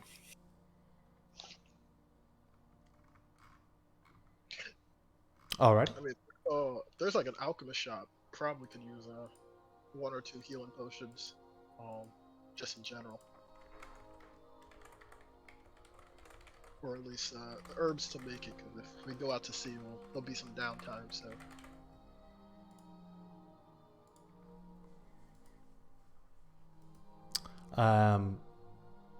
Yeah, you can head to the fizzy firewater. Who you've the name created? sounds familiar. Huh? I was saying that name sounds familiar. I don't know if I've been there. You have. I was just about to say you've built a bit of a rapport with the elf that runs the place. It's actually ironic. They are named the exact same name as the captain at the Yellow Office. Not well, they've got a different family name, but their first name is Eferal as well. So, but yeah, you're able to go there. They do not have any healing potions left. But you would probably be able to pick up the ingredients to make some if that's what you wanted to do. Oh yeah, he'll do that. Just because I can never have too much healing. Cool. Are you? Hold on, just bear with me. How many potions worth are you wanting to make? Oh, maybe like 3 or 4. Okay. Just normal potions of healing? Definitely need something better than that. We're up there in HP nowadays. Okay. I mean, you've got a potion of greater healing, which I believe is 4d4. Potion of superior healing, which this is when I start to lose sense of what they are. Potion of superior healing, which is 8d4 plus 8. That sounds better. Mm-hmm. For those ingredients, if possible. Sorry? Oh, we'll pick up those ingredients if possible. Okay, cool. So each set of ingredients to make one of those potions is going to cost you 400 gold pieces. Each is 400. Yes. Jesus. So basically, you're making a superior healing potion for 400 gold pieces. I was gonna pay for this myself, but They would usually go back like 500. So you could buy or sell superior healing for 500 gold. Infinite money hack. Technically. I'm on the ship. How much gold do we have? We have 47 platinum, 5,190 gold, and then 4,600 silver. You have a lot of money. Yeah, we have a decent amount. Um, We have to pay the crew, but that's Yeah. not much, and we have to supply it. But we have enough for those if you want to dip your toes into party funds for it. yeah, he'll just get 2. Kind Okay. of like emergency stuff, because I'm out of any type of healing to help out. Okay. So it'll be 800 gold. Kuma, I don't know if you're at your computer yet, but Yeah, I am. Okay. But I got it. Okay, thank you. Okay. So it's 800 gold. I don't know, Kuma, if you want to add this to your personal inventory, just so you can keep track of it and utilize it. But each set, shall we say, you get 2. Actually, I'll just give you the total amount of ingredients. So there's 4 uncommon curative reagents. Actually, can I just copy and paste this, because this will make my life so much easier. It's a PDF, so who knows how it's going to show. I can. Okay, so 4, 4, and 2.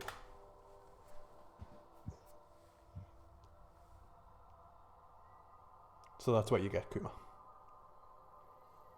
Obviously, each potion, obviously, you half it. So 2, 2, and 1.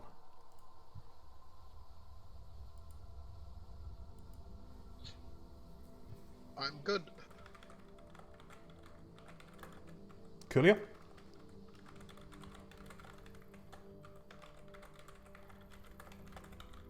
Actually, I do have one question for you, Adam. I remember the cloak that Kuma was working on. You mentioned it would need some form of like magic source. Mm-hmm. Is that something that would need to be bought, or maybe in the future I'll talk with the Mages Guild? Trying to think of what your experience is with a certain thing.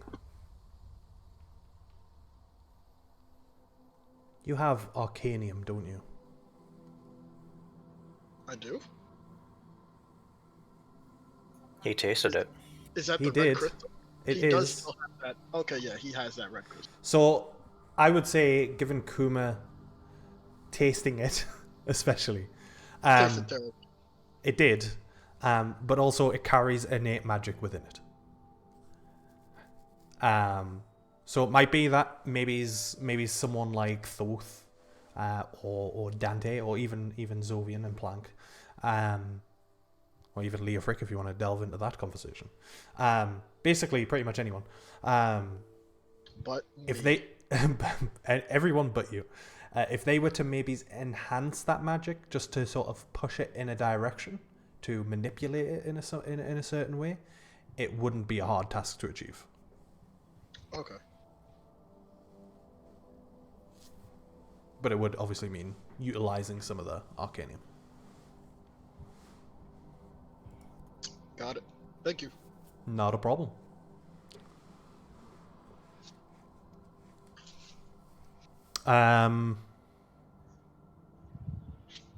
Anyone else wanting to do what?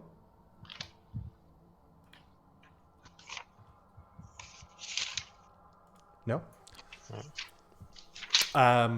In that case, I assume... actually, I was going to assume what the plan is, but I literally have no idea. So the plan is to get on the ship and go where? I think first is to talk to Bartram about the egg. Right. Okay. Speaking of Bartram, how much time has passed since I need to refresh his corpse?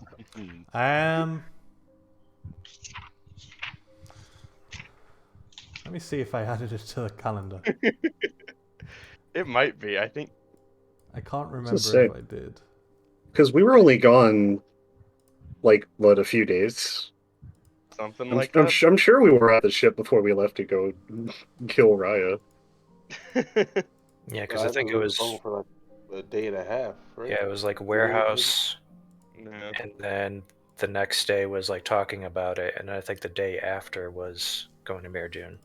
So it's been 1, 2, 3, 4, 5, 6, 7, 8. You're on the 9th day since arriving in Northport. I need to refresh that. Yeah, that's arriving in Northport though. That's true. Mm-hmm. Hey, so we have one more day. No, but I think I refreshed it like a few days before we left or something. Either way, he's still perfectly preserved corpse. Okay, this time I'm going to add a note. So you're preserving it now. How long does it last for? I can't preserve it now because I didn't take it. But the next long rest I can do it. It's on 10 days anyway. How long does it last for? 10 days? 10 days. Let me double check. Where's gentle repose? 10 days, yes. Okay. Bartram. I'm just gonna put will rot. I approve Fantastic. of this. It's the only way. Look, I'm just saying, if we can find a priest that has raised dead, we can bring Bartram back. Let's go talk to some priests. We do have a clerk. Where? No, we don't. Cleric. Not that kind.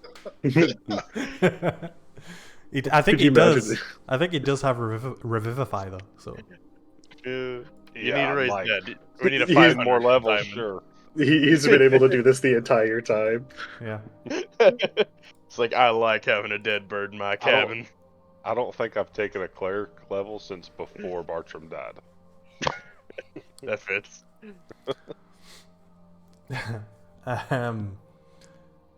But yes, with that said, you all are able to return to the ship after selling any goods, buying anything, and planning on the creation of a mechanical prosthetic. And with that said, you're wanting to speak to Bartram. Yeah, so I'll grab everybody that wants to be part of this conversation. Leofric raises a hand. Sure. Thank you, darling. Did Leofric meet Bartram? No. But Bartram would love Leo. I was about to say, I feel like they'd be best friends. I mean, Andros is already best friends with him. I've decided. I've decided. I am Andros. Thoth would say he wouldn't be able to attend, but he'd be curious what Bartram had to say after you're done talking with him. Because he's still focused on the leg. Okay. So yeah. Well, are you working on the leg in my quarters? Because that's where Bartram's at anyway. Oh, well, then that's great. That's great. He'll just listen in. This is our dead friend. Are we gonna just be hanging around with his leg funk while talking to Bartram? Yeah, it doesn't smell great on the ship right now. Amazingly, you're in a swamp and the worst smelling thing is plank. Believed it.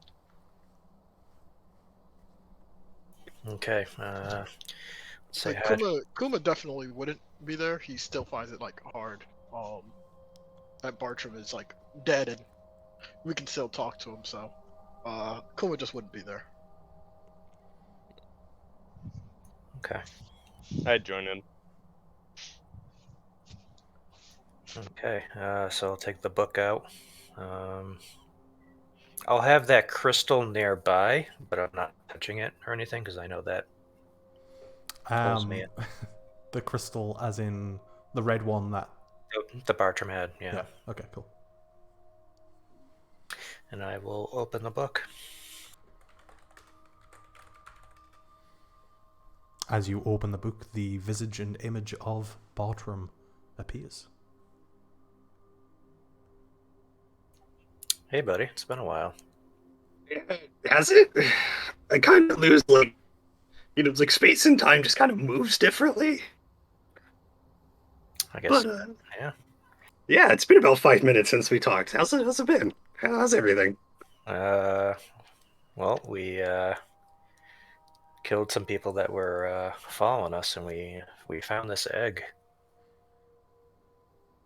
Egg? Yeah, it's I don't know if your buddies would have any knowledge on this. It kind of scaly, dragon-esque, maybe. Hmm.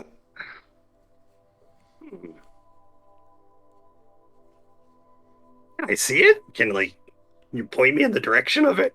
Yeah. Oh, well, I assume we kind of brought it with us, so we'll kind of show you. Oh, yeah, that's not an egg. What is it then? Oh shit, Kuma was right. Kuma somewhere sneezes. Nobody tell Kuma that it's not an egg. I mean, I could tell you all about it, but where would the fun in that be? I can tell you, though. You carry something. So it's important. We shouldn't let Kuma try to cook it. Oh, you definitely don't let Kuma try to cook it. What the?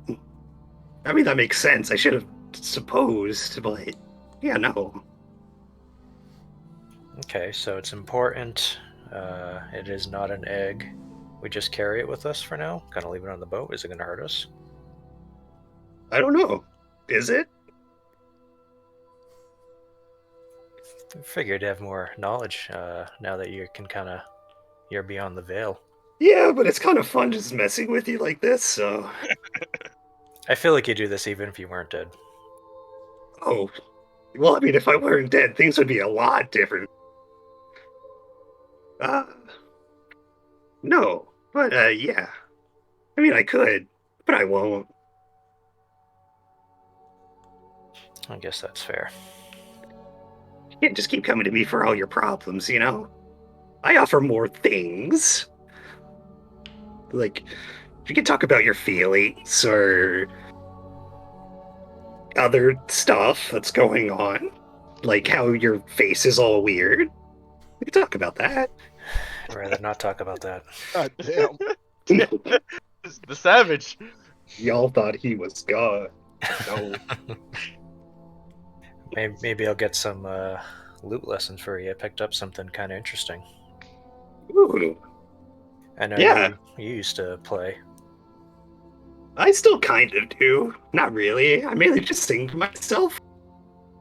It's a little Because, you know, sad. my instruments didn't really come with me to the spirit world. I still have them on me, though. I got all your instruments. Oh. Nice. Howard, have you played any cool... Did you learn any new songs, or... I mean, I've been working on one, but now I have a new instrument to learn, so... Ah, that's nice. It's pretty cool. Yeah, I know you used to play it, so maybe I'll make a song in your honor with this new instrument. I would be flattered. Alright, anything else you need from me? No, I mean, we're kind of hoping you and your friends had insight on this egg, and I guess you do, and... I'll convene with them later, and I'll see what all I can share with you. Okay. I'll get the scoops. At the very least, we'll make sure Kuma does not try to eat it. Yes, oh God, please. Do not let him do that. Have you guys eaten people? Like, I have not. I know Kuma.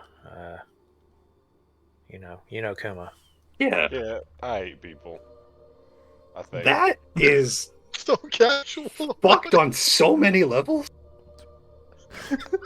But I mean, like, I also ate elf that one time. That was... So, you know, who am I to judge, really? Oh no, it is kind of fucked up. We need to talk to Kuma about it. I ate the elf that one time. I'm still gonna judge you, but I wanted to seem kind of more humble, more modest. You gotta let people live free and be themselves. Who is that? Sometimes Oh, I'm Is that a sorry. robot?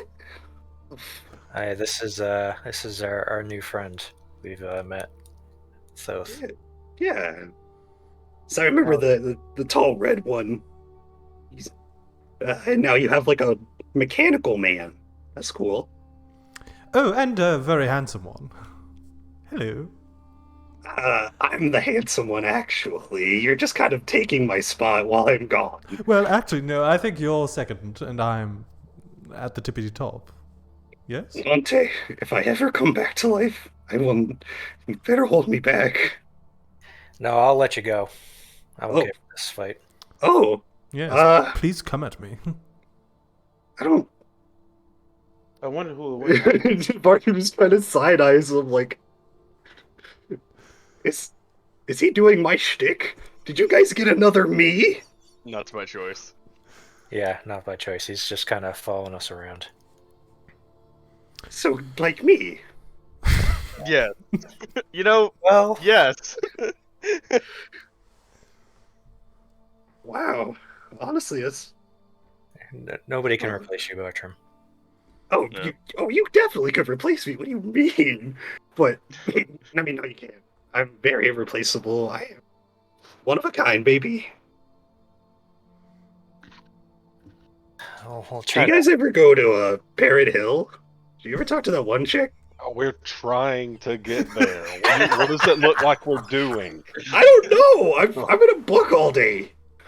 Listen, I don't- things keep happening and we can't. You know, that makes a lot of sense. That makes a lot of sense. Yeah, I mean, we want to go there. We want to go to Uhin.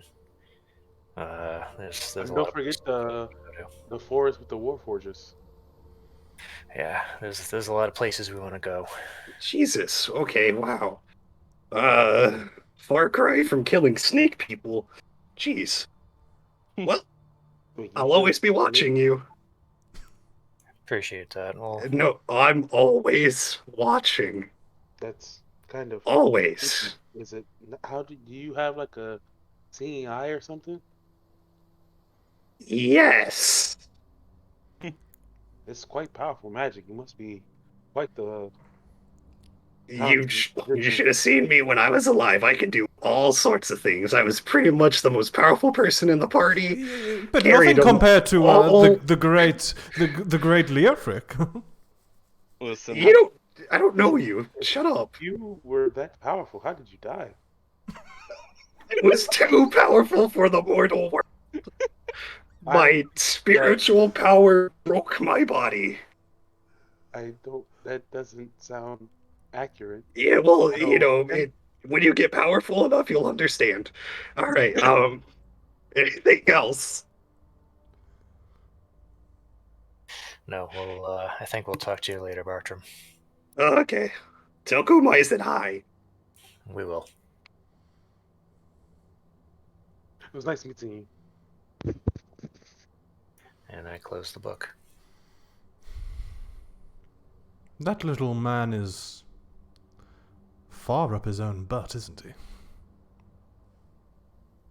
speaking think from he has a experience, I was just say, I'm not up Neofric, his you butt. really shouldn't be talking.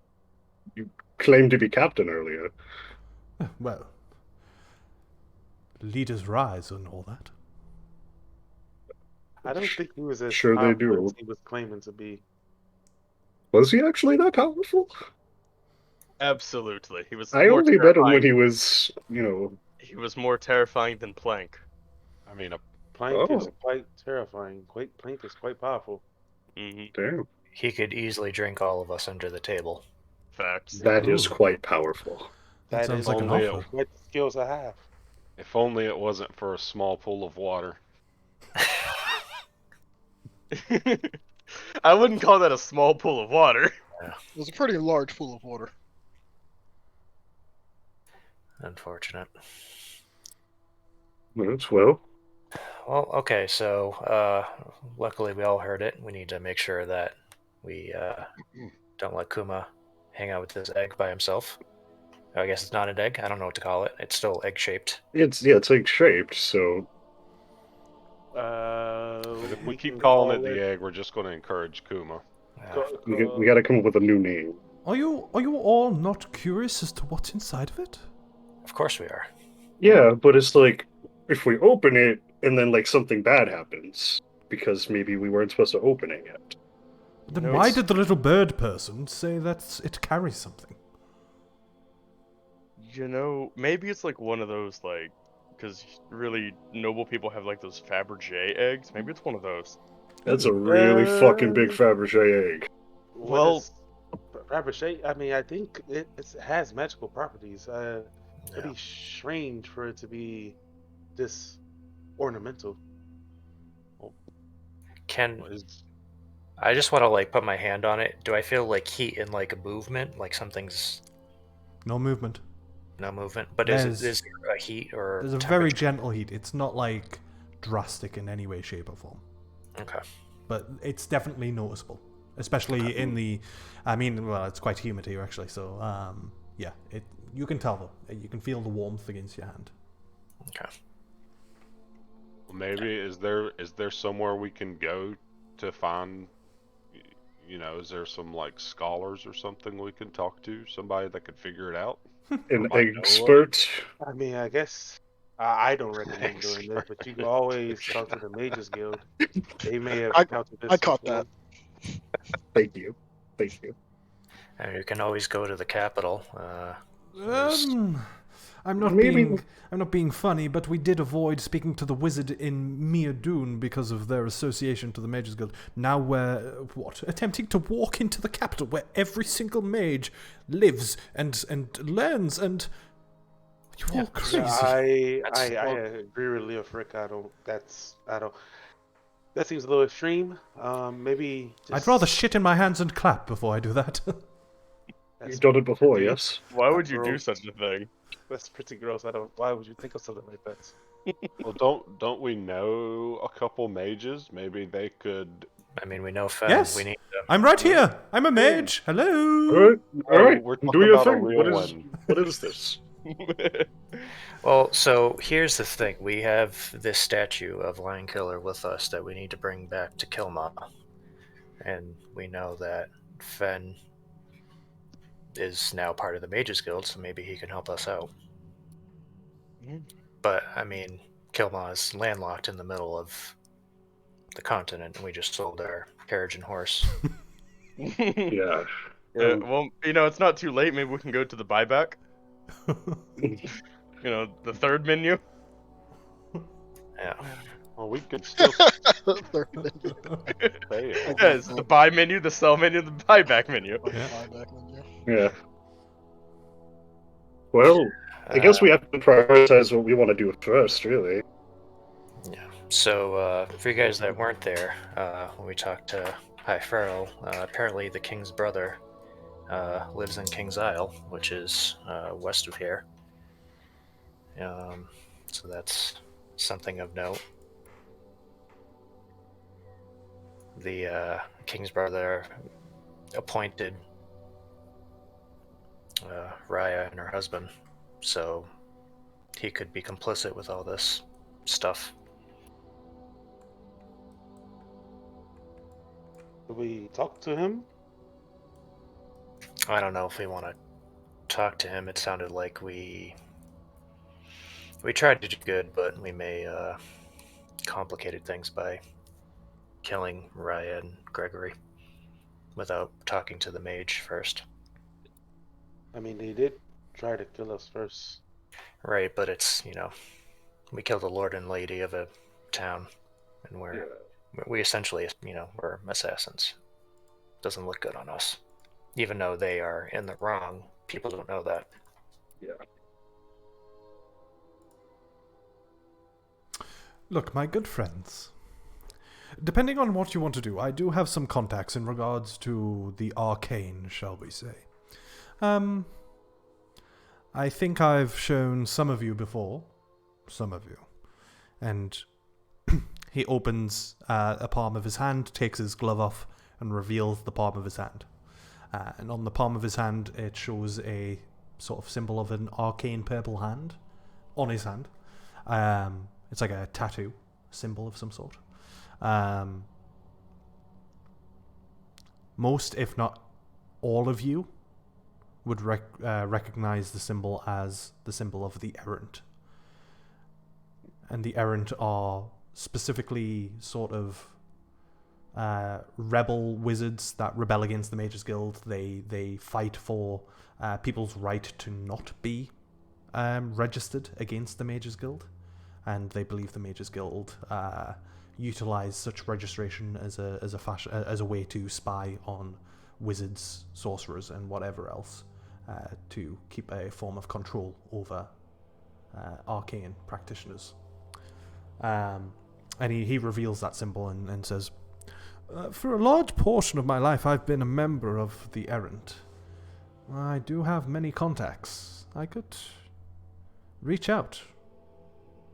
If you need someone with a particular set of skills in terms of their knowledge and what they might know about a certain something, I could perhaps reach out and see if I can get in touch with them. Oh. I think that's a better option than the Mages Guild. I mean, the more feelers we put out, the better. So it wouldn't hurt. All right. Well, what I would prefer, if absolutely possible, if we could stay here at least another hour or so, let me have a look around town and see if I can find something. I can maybe get a response immediately, if we're lucky. So, how about that? Stick around another hour or so, let me do my stuff, and I'll see if I can get an answer for you. Yeah, that's fine. Yeah. Couldn't hurt. All right. Keep ourselves occupied. He sort of exaggerates a bow towards you all as he bows very deeply to you, spins on his back foot and turns around and exits the room.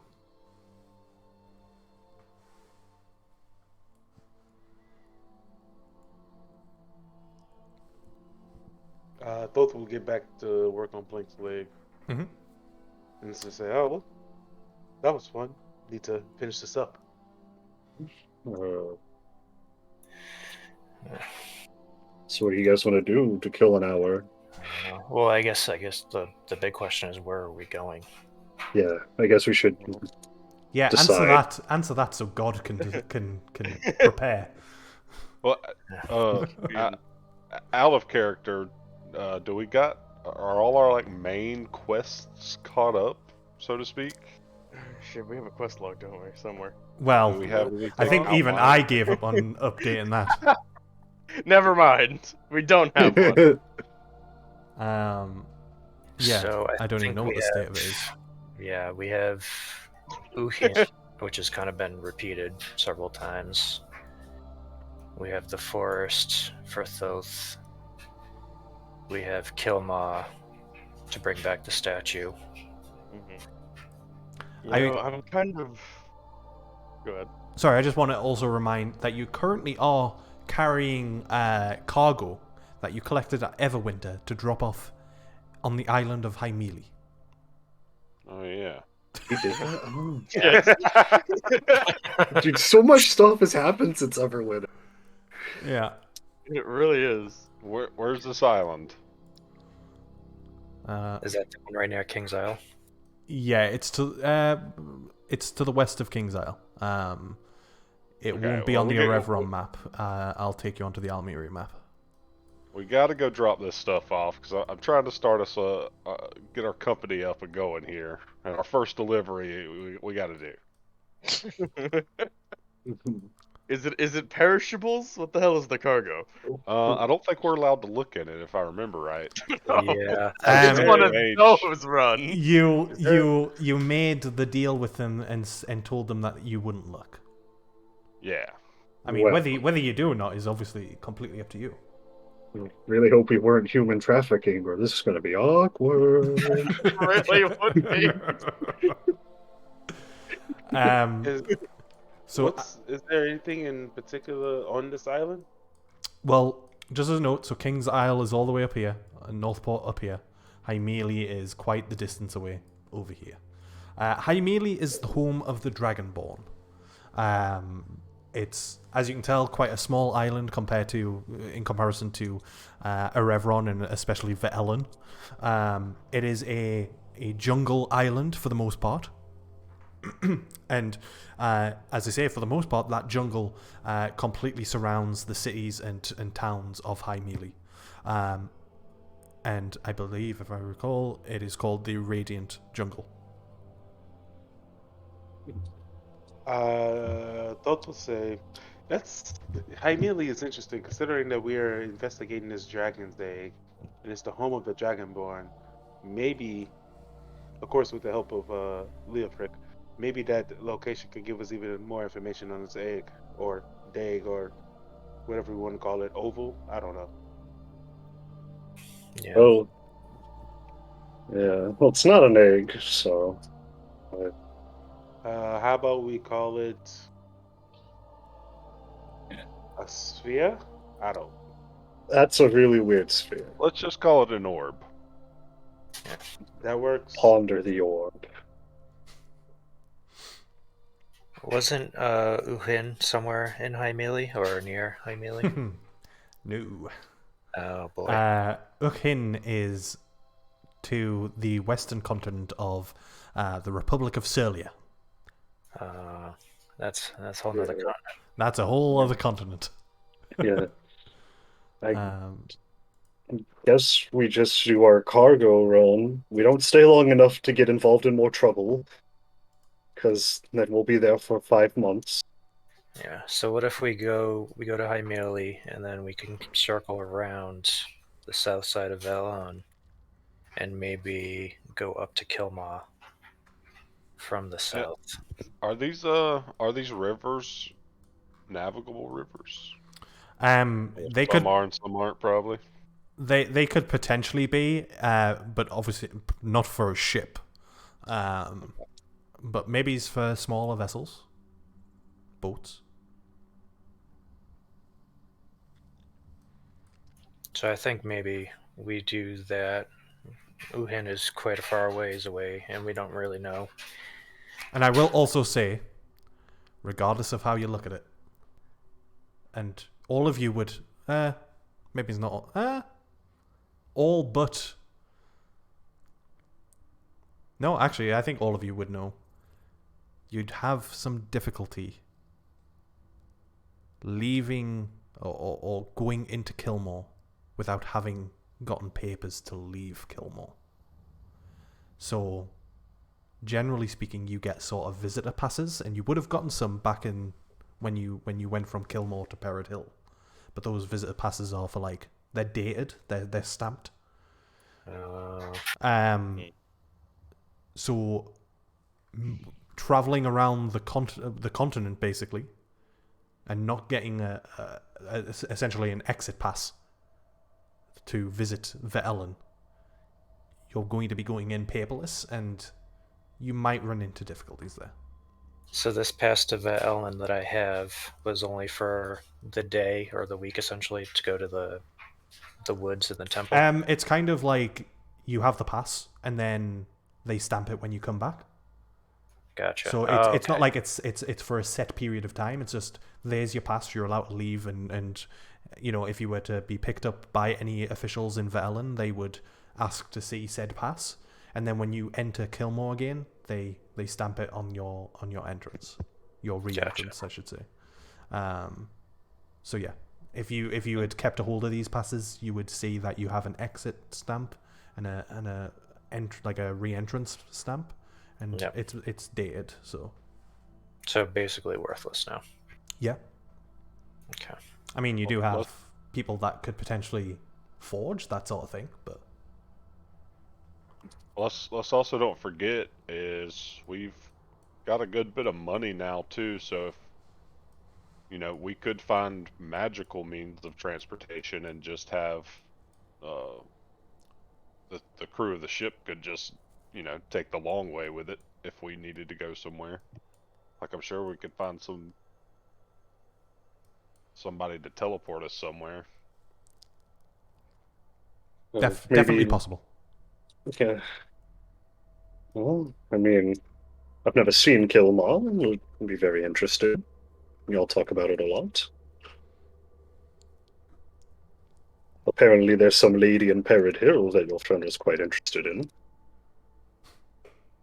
Yeah, there's supposed to be a date.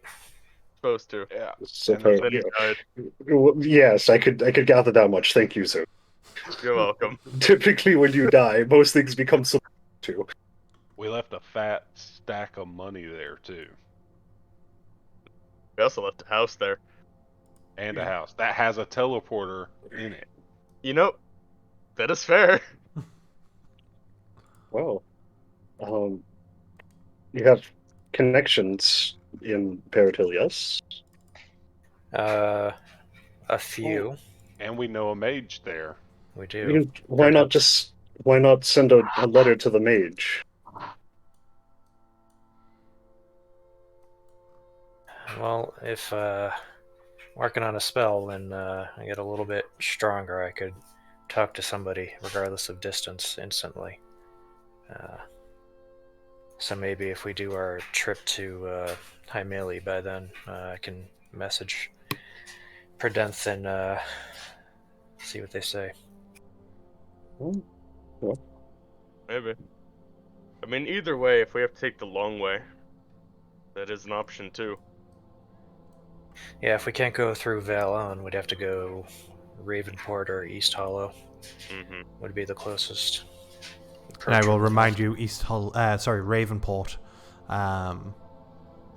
although recently saved from its fate, has recently been under attack and evacuated. Right. We could just solve the problem there again, I guess. Sure. And I don't know if you were suggesting this, but East Hollow is not a port sea.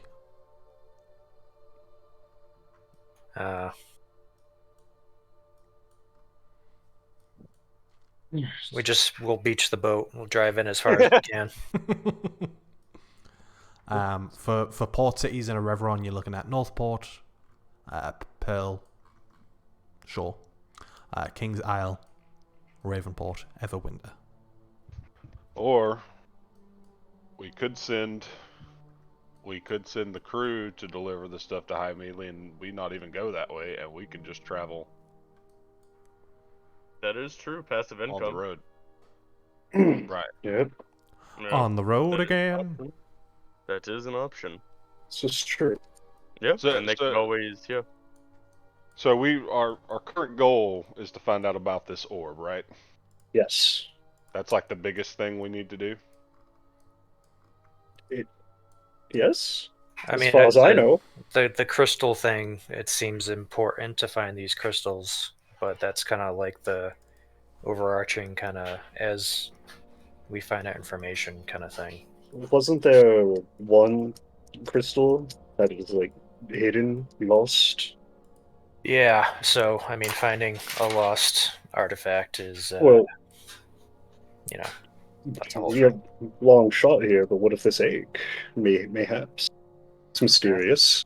maybe. Your bird friend knew of it.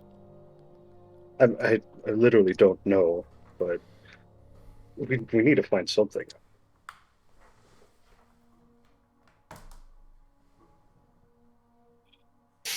Yeah.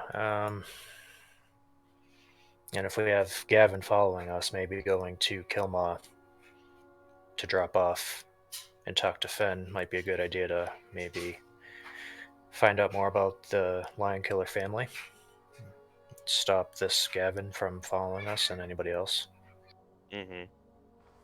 Well, so yes, we would have to take the lion killer statue and the egg, as well as all of us.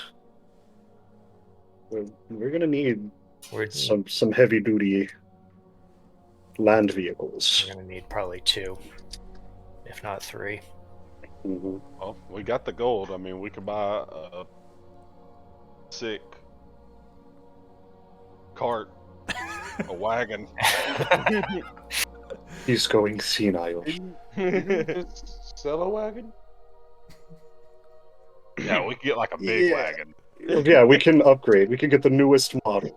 Remember, we Upgrade, still big have ol' that wagon. magic carpet that we can also use to travel, so maybe we don't need multiple vehicles. Well, how much can it hold? I wrote it enough down. for 800 pounds. 800 pounds? That's like, what, 2 Kumas? Nope.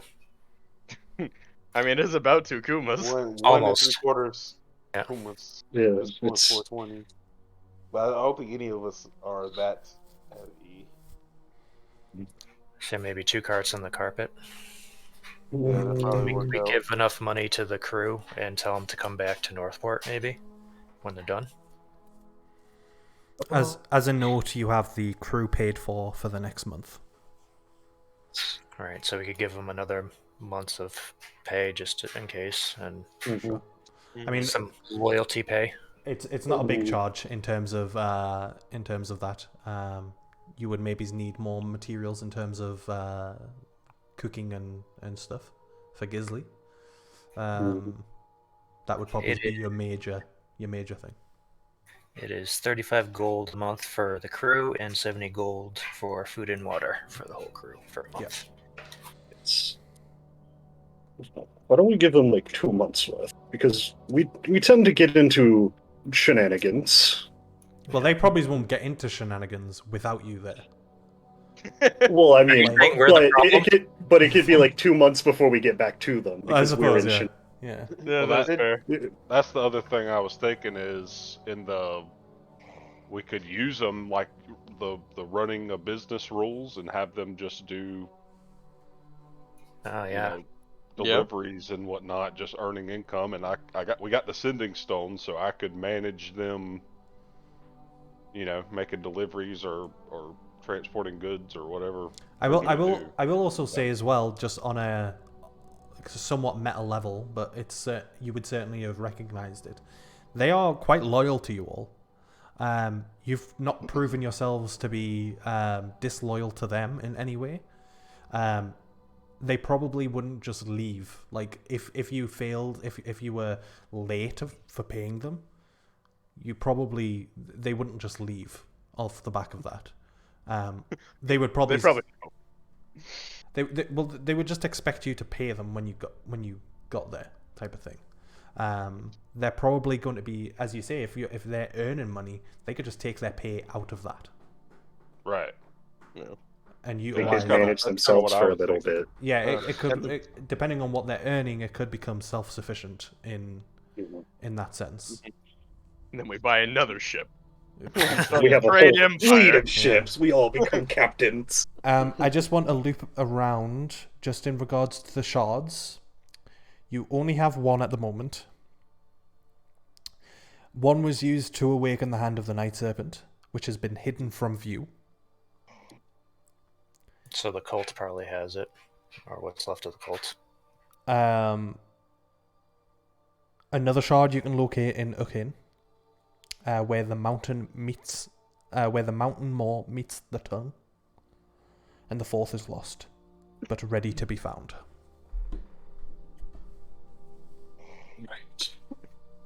Alright, so we part ways with our crew, and we go and do land things. Yeah, it would be nice to finally finish those quests and Oh. kill them on Parrot Hill. Can we make sure there's enough space for ISIS to come along with us? I Yeah. don't think you've met her yet, but she's yeah. Sure, we would have plenty of room.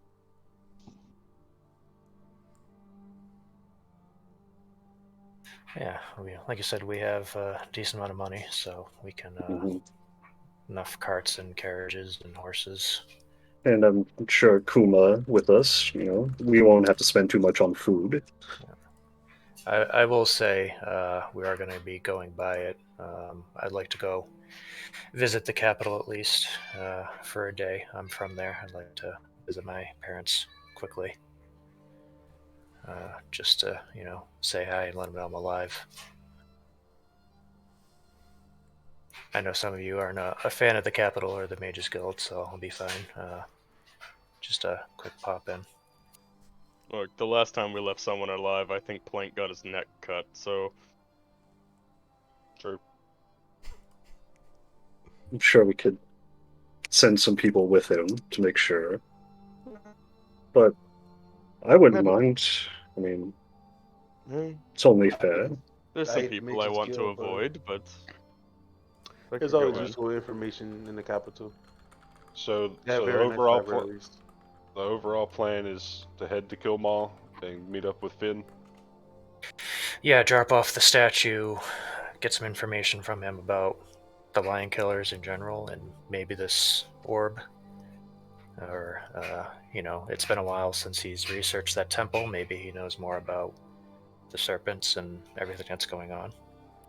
And in the meantime, we're going to send Freya and the ship to conduct its own business. Drop off the package, yeah, and then return and maybe make some. Well, we'll get them. I'll get them to get more. They can get on that side of the continent. You know what I mean? Like make their way there, conduct business as they can that way. Because we need to swing by Parrot Hill too. If we're going all the way to Kilmaw, we might as well go to Parrot Hill. Yeah, so we can see your swanky house. You hear a knock at the door. Yes. Hello. I have returned. Oh. Welcome back. A little bit of enthusiasm. I bring great news. Just have a. Sorry, go ahead, None. Yes, I am the captain after all. I've been able to arrange something for you all. I've been able to arrange contact with someone of great intelligence and great power. It is somewhat up in the air and sort of up to you in where you would prefer to meet this individual. They would prefer not to meet in Ardenia. But they would prefer to meet in a city. Well, can they meet us in Kilmaw? Kilmore would probably be their preferred. Yes. Well, We can make it work. we're going there anyways, so Oh, you're heading to Kilmore. When do we yes, leave? we had a discussion. We are. You are going to take a nice, lovely sail across the continent. Damn, Dante.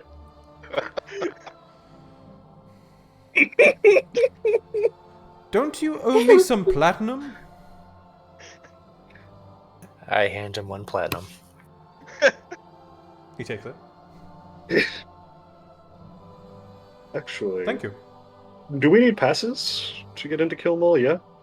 Not from where you are. No, no. Okay. We will for Parrot Hill, I think, because Parrot Hill kind of Yeah, 'cause skirts. Yeah. You're in a Revron, so you're free. You all have papers to move. Well, actually, Andros might not. That's something for us to tackle privately. We'll smuggle them. Yeah. But the rest of you would have some form of papers to prove that you are able to move freely within the realms of a Revron. It would be if you were moving from the Ellen to a Revron, where the problem arises. Okay, well, I think if there's any further logistics that need to be ironed out in terms of the ship and your business, for lack of a better term now, we can do that in the Discord chat, just to not weigh down the session with such logistics. I do have a question. How close is the the place where the forest where the war horses are to Kilmore? It would be. Which map are you on? Oh yeah, you're on the map of Almuri. So it was this map, if I remember correctly, without looking at my notes.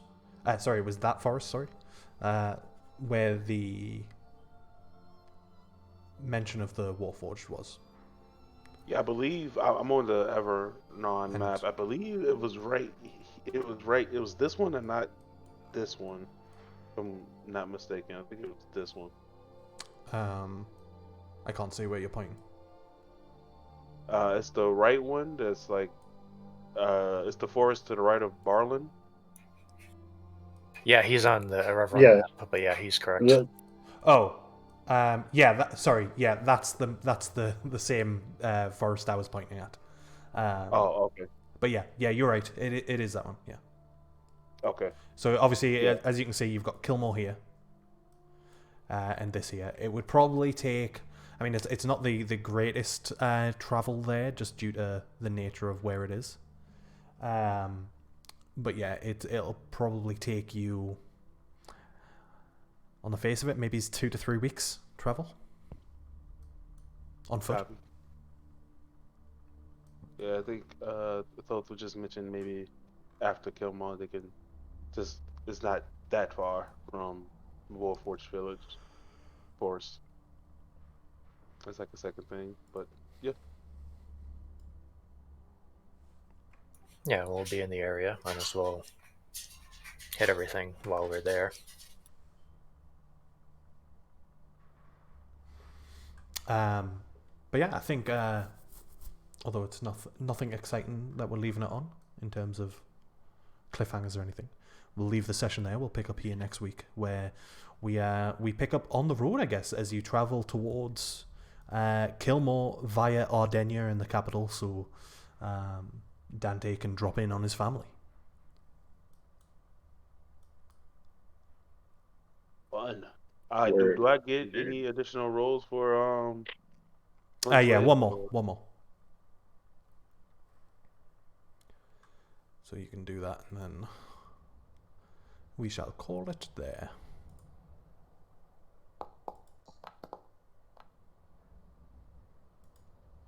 Not bad at all. No, yeah, you make a little bit more progress. I'm probably going to change the target. The 300 is just the default that it has in. But we'll see. We'll also, if you want to message me your ideas in terms of what you want it to achieve, that will also help me in terms of what the target is going to be as well. Okay. Cool. I'll send over some ideas. I was going to say, I don't know if maybe in terms of what it's mainly Dante and Thoth in terms of like creating new things. I don't know if you guys just want to set up like a Google Doc or something like separately for each of your characters type of thing, and share it with me, and then that way I can see what you're wanting to make. If you've got like a sort of quote unquote wish list type thing, and Okay. what you want it to achieve mechanically, and then that way it allows me to see what your plans are and prep for them in terms of target in terms of time taken or materials required, that type of thing. If not, if you can't be bothered to do that, it's fine. But I imagine you're both probably writing ideas down anyways, so if you can if you can share those things with me, it just makes everything a little bit easier. And anyone can do that as well if other people have ideas. Obviously, Kuma, you diving into like poisons and stuff. If you've got things that you want to achieve via that, then by all means. Will do. Coolio. In that case, I will bid you farewell. Good job on not dying against Gavin.